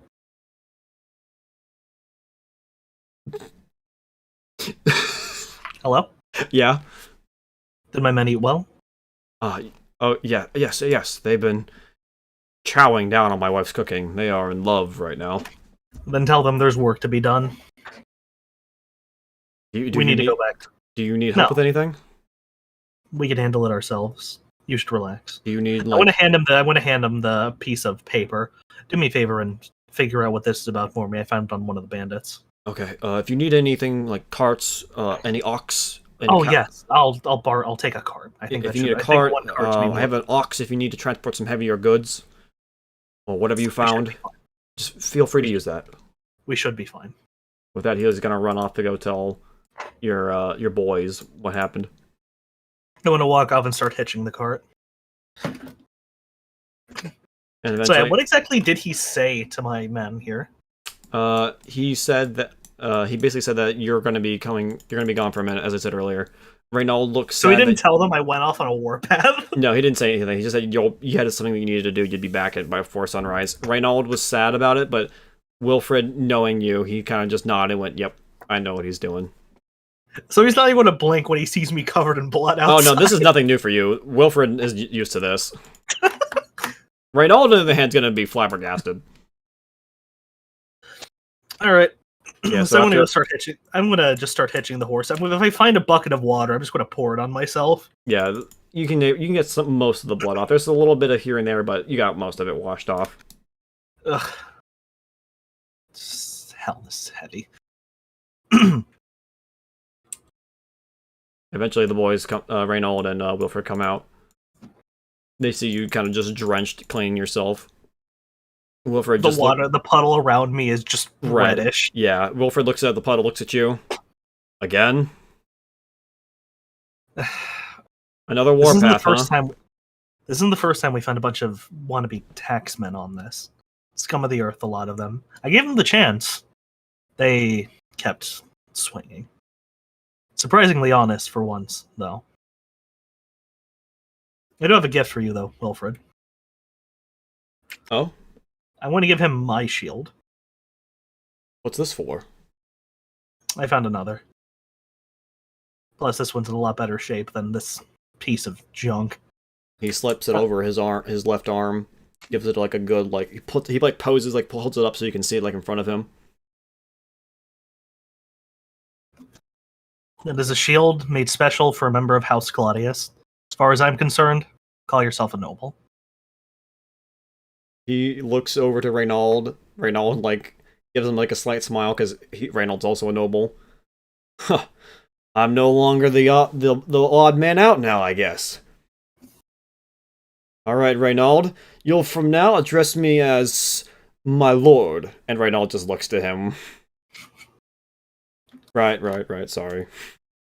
Just Wilfred's fine. I mean, hey, if you want to live a fantasy for a little bit, that's fine. You deserve the relaxation. Nah, boss, it's... I can't. I'm not all about that flowery stuff. I look at me and Wilfred, and I just see that one manga panel of Guts and Griffith laughing on a pile of corpses. Yeah, basically. or the bucket scene. Dude, I don't want to know. I'm not gay for this, man. Stop it. And then Reynold looks... So, where did you go, sir? Oh, those bandits were playing themselves as taxmen, and I taught them a lesson. Is that where we're heading? Oh no, it's over. You're here to help me bring back the stolen goods. You finished them off? All on your own? It's only 4, 5, not a lot. I just hope that none of them came back and tried to steal the goods. Well, if you remember, you overheard them mentioning that half of their men were already dead and they hadn't returned yet. Yeah. You could put 2 and 2 together on that. I don't need to. Cave was empty. All right, Help me hitch the cart to the horse if you don't mind. Of course, sir. I hope you ate well. We're going to be busy for a while. Oh yeah. As the sun is beginning to, as you guys finish up loading up the cart and everything, the sun's beginning to set. You guys take Jack down to the cave, load everything up, and by the time the moon is overhead, you guys have returned back to the farm. How many satchels, how many little bags does Wilfred have at this point? He's got like 15. Of various shapes and sizes. Of various shapes and sizes, yeah. So we're going to return once again, and I'm going to enter. I'm just going to ask him for his little, for half of them, basically. Yep, he hands them over.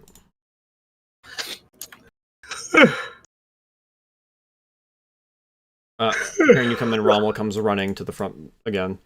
Oh, go back. What did you return with? First off, I'm guessing a lot of people come through here, right? Yes, this is a fairly. Would you say you see highway. more? Would you say you see more downtrodden folks than well-off people? It varies. There's some downtrodden. There's high up people. The next half dozen people you see, give them one of these. Just make sure they need it. And please, I'm trusting you not to take them for yourself. Sir, if you asked me to name my firstborn after you, I would do it immediately. I owe you my life. You're free to. Well, you're free to, but I won't be back to visit the kid. Might just do that. My wife and I have been thinking about having a child. Well, safer roads now. You know, sir, after all this time, I don't think I ever got your name. Edmund. Of House Claudius. How? He then goes to a knee.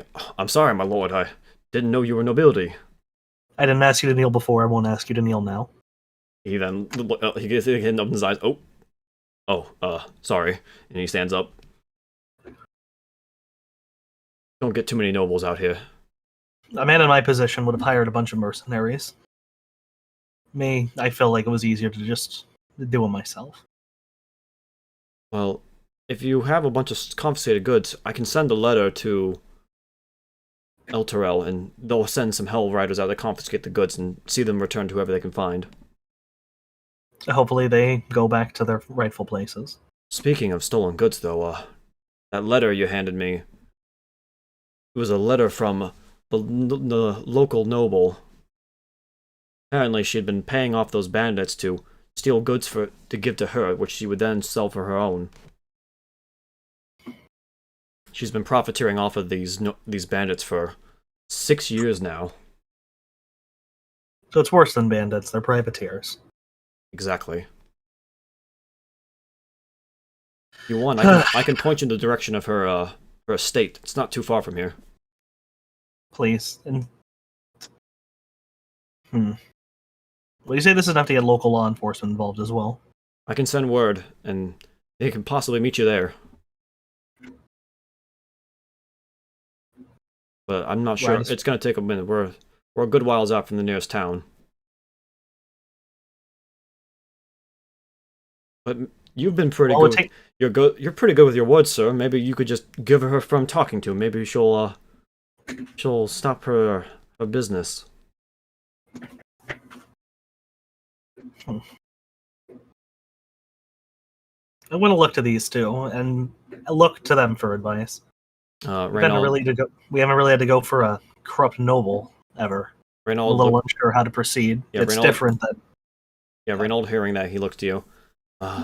Sir, I believe that if we have a chance of doing this peacefully, I believe that's the best option. While Wilfred looks to Reynold, peacefully, this lady's hiring privateers. Best thing that we can do is show up her force. We'll stomp into her estate, ride up on her, show her what we do to privateers, and that will make her think again about what she's doing. There's a middle ground to be found here. I'm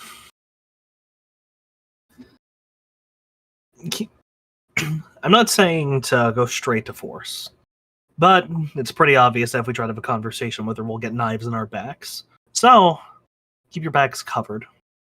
And when they and if all goes well, we'll just talk. If it doesn't go well, they swung first. And don't forget that. They both nod. Well, sir, it's the dead of night. If you wish, you can stay the night before you head out. Yes, in the morning you should ride. God forbid something happens to us, someone needs to take care of this. I'll head for the nearest town and let them know what's going on. I'll bring this letter as proof, too. It's in her handwriting, after all. A local lord. She'll pay for her crimes. I just know it. You'll teach her a thing or two.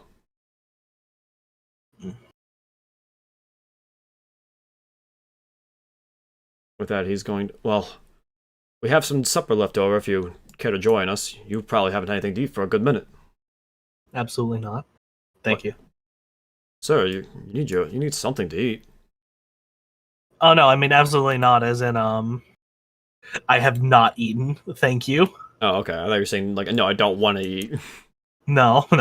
As you walk in, you can see his... I need a break. You can see his grandfather there munching on some bread. Take a seat. Sit down. Let me pour you some wine. Tell me, you say you're from Cormier, huh? I had a friend from Cormier, as the knight dwiddles off. You and this old man speaking of Cormier and other tales. I assume he didn't... Did anything ever come about House Claudius? No, he doesn't know anything too much about nobles. Mostly just, like, knights that came from there, gallant stories. Some little jokes of him traveling through there, getting drunk with some friends. And any stories that you wish to share. Well, I can't really think of any on the spot. Yeah. So, the night drifts on, and eventually, after waking up, you are able to just load up Jack and head out with Reynold and oh fuck! I didn't even need to drink the potion. I could just use second wind. Damn it! Second wind, isn't that set level 2? No, you get it at level 1. You get action surge at level 2. Right, action surge level 2. So I could have saved the potion, man. You still have one more potion though. Still. Oh well. All right. So I imagine you guys are gonna head for the estate. Wait, we're still going? Yeah, this estate is the end of this. Okay.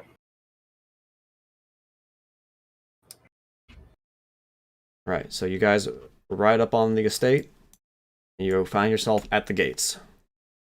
My one regret through all of this is my playing cards. Yeah, if you're, as you left, he described that the lady is Lady Cecile Wingrit. How sturdy is this wall? The wall here this is stone. The doors. Sorry, I meant the gate. The gate's wood. I'm gonna try to have Jack kick it. All right. As you guys kind of step to the side, Jack gives it a good one kick.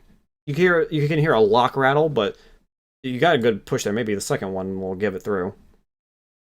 Let's give it another one. And 2, and the lock was pretty badly taken care of, and the door bust open. I'm going to mount the horse, and I'm going to ride in first.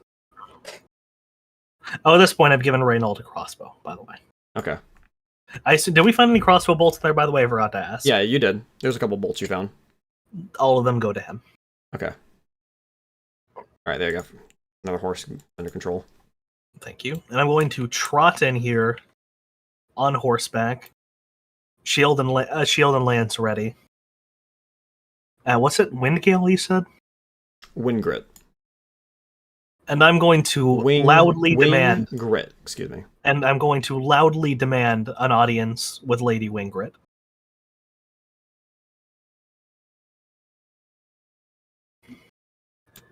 Great crimes have been leveled against you, and I demand your audience for a conversation.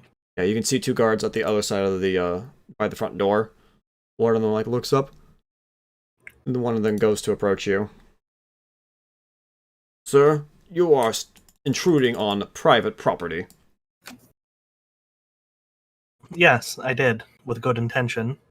I demand an audience, and I will not leave without one. Lady Wingrit is currently busy at the moment. Would you come back at a more curious time? Perhaps we could set up a meeting. That's a shame, sir. And I'm going to walk forward a bit on the horse and continue to, and I will not break eye contact with him. Sir, I'm going to have to ask you that you dismount from your horse. Not without an audience. Should I try to intimidate? Yes. May I? Oh, sorry. May I try to intimidate? Or you can persuade if you want to try to do it anymore. Oh wait, I have persuasion. The fuck am I doing? There we go. Yeah, you can either persuade or intimidate, depending on how you want to go about this. I'm gonna pop a lucky and take the 20. Yeah, you got a long rest, so. Yeah, so I'm back. I'm down to 2. So I'm gonna pop a lucky and take the 20. Okay. God, lucky is so fucking good. It's really good. Yeah, I'm sorry. You're gonna have to be dealing with a lot of this. No, that's fine, dude. Again, with all due respect, I demand an audience with your lord. There are pressing charges against her, and they need to be discussed. Can you please show me the way? Or, more easily, a lovely conversation outside would be much preferable. I don't believe it's great for her to come out here, but you are fine to meet her in the main hall of her estate. Did I leave my horse in your care? I have high expectations for a professional soldier as yourself. He's going to run up real quick before you do. He's going to run back up to this guard by the front door. He's going to speak to him. The guard's going to nod, and he's going to run inside. And he's going to return to Jack. I will make sure your steed is taken care of until you return. Oh, if he tries to hurt that horse. Wilfred looks to you. Should I stay with Jack here just to be sure? Or maybe stay outside at least. Keep an eye on him. Wait, is he proficient with a lance? Simple weapons, yeah. I think he is, if it's a martial weapon. It's simple. Okay. So I'm going to give him a lance. Oh, lance is martial? Yeah, lance is martial. Yeah, he's let me see. I don't think he can use that. We'll check real quick. A lance is martial. Yeah, it's martial. Yeah, he's only got simple. Ah, hell. Has he learned enough? It's just a heavier spear. Not yet. That also means he would have to drop his shield too. Not if he rides on the horse. That is true. Alright, and I'm going to put my lance on top of... I'm going to put my lance onto the horse. I wanted to walk back over to this guy. Apologies. Steed? What's it called? Your horse? What's the guy? What do you call the guy who takes care of your horse? Groomer. No, I'm sure there's a word for it, like the name of a horse carer. I've always assumed it was groomer. A horse. A hostler. Hustler. Or a stableman. Stableman works too. My stableman will go with you to take care of my horse as well. We have some fine hay that our steeds here at our state use. Your horse will be under fine care. Fantastic. Wilfred, best of luck. And remember, stay ready. He looks to you, he pats the spear on his side with his shield. I'll use the good use, sir. Oh, and you wanted to play the noble. You're free to ride the horse. He just gives you a good big smirk when you say that. Might take you up on that. And they head over to the stables on the side. Now, Randall, now that we're alone for once, tell me something. What did you think when you had to bury those two women? Sadness. Those women were fairly young. They lost their lives so early. You guys are I'm gonna say you guys are walking to the front door as you're having this conversation.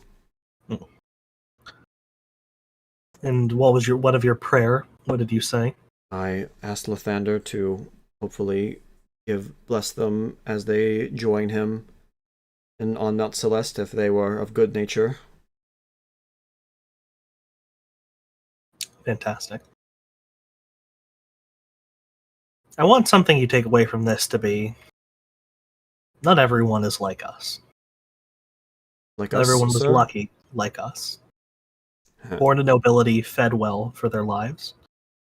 There's a fine line between making the best of a terrible thing and taking out your situation on others. Taking out your situation on others, on some level, I find it can be forgivable. Cutthroats are another thing entirely. That is This woman has even less of an excuse than those men. A cutthroat who already had a dragon's horde to call their own. The scum of the earth. She has violated many laws that Eltegard has established. She's gone against the country itself. And for this, we hope to put her in chains. Alright, and as you say that, as you open the front door, you can see several guards standing at attention in the main room. And I'm going to like have the flail. You know how we even like grip the handle and the chain of a flail at the same time? Yeah. They keep it from like flopping around. Yes, and I'll be doing that and holding the shield out as well. Okay. Reynold will have his mace. He'll be holding it with both hands, but at the side. Just like in front of him, like kind of like down by his like thighs. I'm going to point at this one. You, lead the way, please. Well, they're staying at attention, and as they stay at attention, from the left side door comes a finely dressed lady who comes and stands in the middle of the room. The lady stands there. She has long red hair with bright blue eyes. Stands about 5'9", with a fairly not fat body, but she is decently has Plump. some plump. Yeah, she has some fair weight to her. Cool, I punch her in that. I'm kidding. Sorry. Her dress is of fine purple silk, a very expensive silk to get their hands on. Wearing some very expensive shoes on top of that, with 3 silver rings on each hand. I've heard a great deal of good about you, Mist. Very a woman of class, unlike any other. I was wondering, I have this little bit of parchment. I met a lot of wonderful people on my travels. I was wondering if you could sign your name as well. Oh. Just a little memento. She takes a fan out and starts wafting herself with it. Oh. Speaking to me there, lesser noble. I'm sorry, I couldn't hear you over your stature. Tell me again why I'm wasting my time dealing with you. I have many things to be dealing with. Well, you can hear the leather gloves that Reynold was wearing. You can hear it like as you can hear him gripping his mace tighter. Oh, nothing really of note. It's just well, some crimes have been leveled against you, frankly. Oh? I tried to dance around it, but... And what crimes would that be? For being the most beautiful woman in all of Eltegard? Well, yes, actually. Call me a suitor, I'm afraid. Oh, Sorry, but with that haircut, I could possibly never marry someone like you.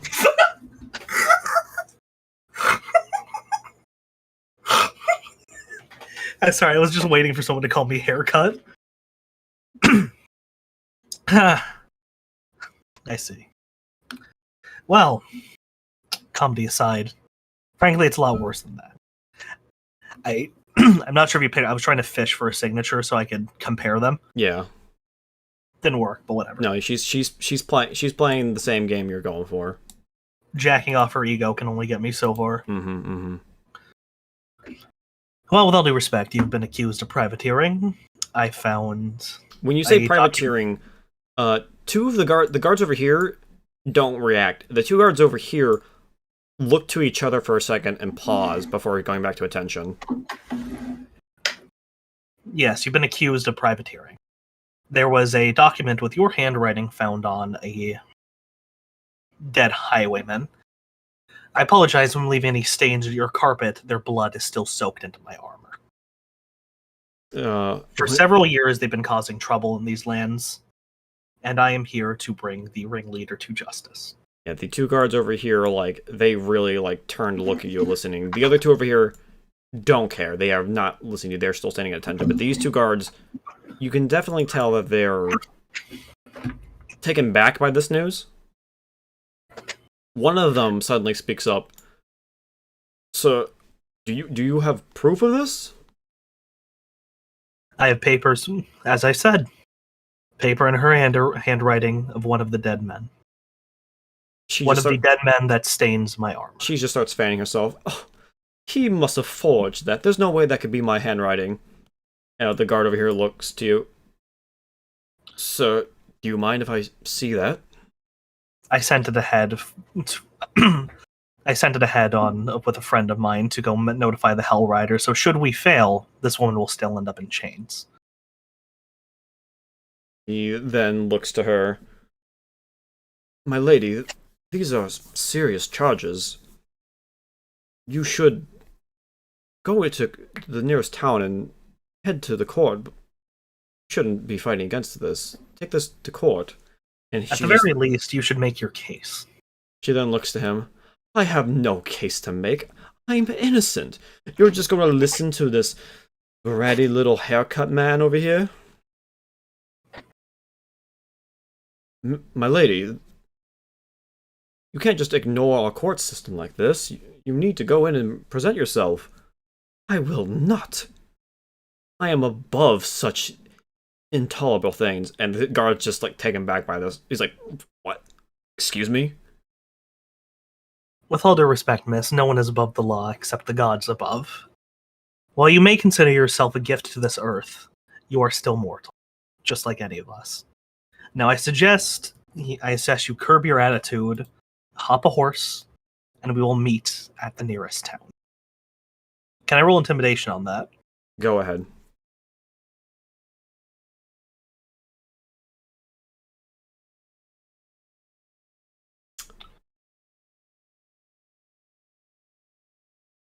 She looks to you, then to the guards on her right, and then to her left. Guards, seize this man and take him to the dungeon. I will not be having him spread filthy rumors of me. And with that, the two guards here on the left take out their weapons, but the guards on the right do not. And I will point my flail at them as well, and I'm going to, again, roll intimidation with this if you don't mind. Go ahead. Papa Lucky. Okay. I understand by your attitude that you are two men more focused on pay, than any sense of justice that a guard should uphold. I suggest you put your weapons down and let me speak. I thought you would also mention the cave incident too. Again, right? Yeah, I was going to bring that. I was going to bridge into that, but I had to take a breath. Yeah. Go ahead.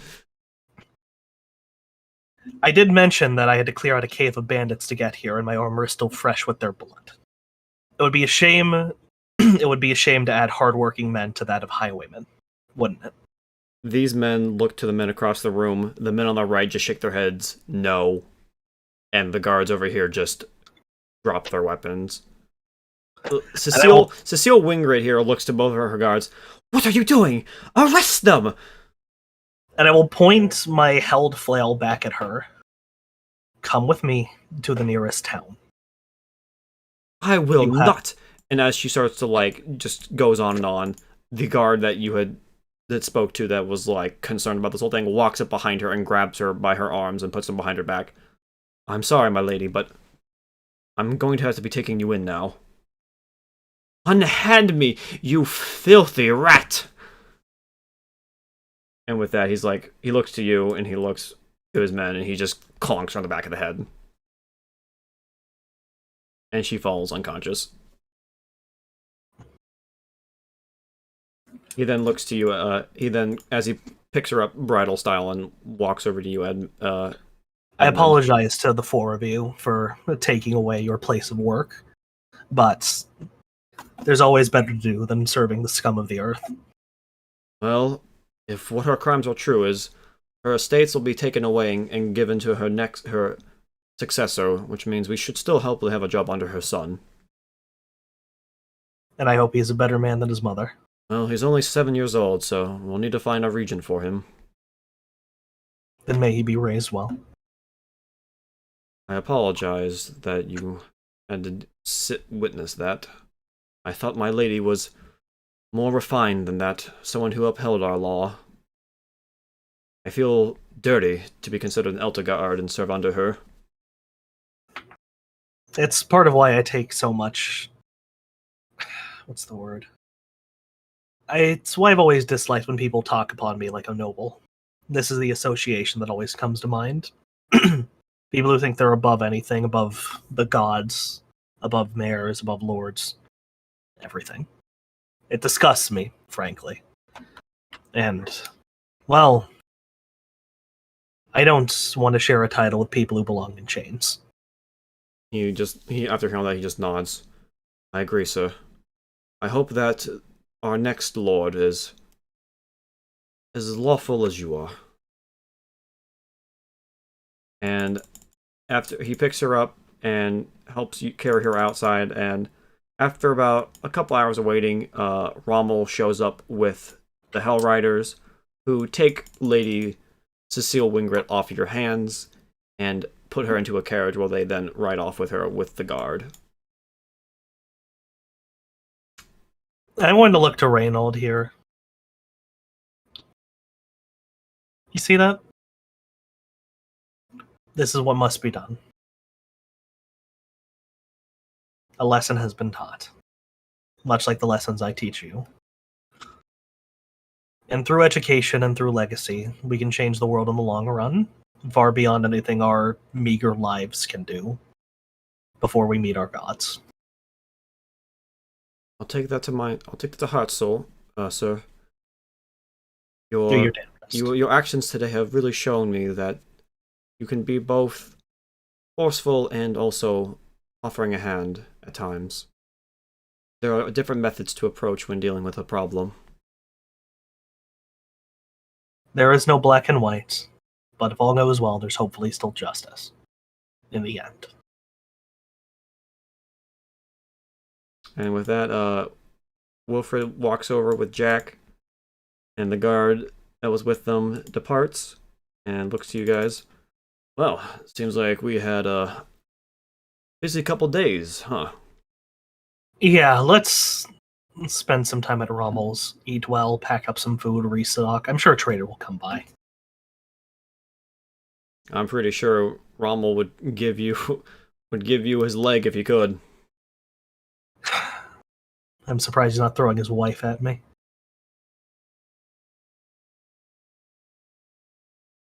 Wilfred just kind of chuckles at that. Okay, good. I was worried. It was just I was worried he about pauses. crickets. He thinks to a minute, I wonder if I could possibly have that happen to me one day. You can see him trail off in thought for a minute, I wonder if people will throw their wives at me. And he starts to chuckle.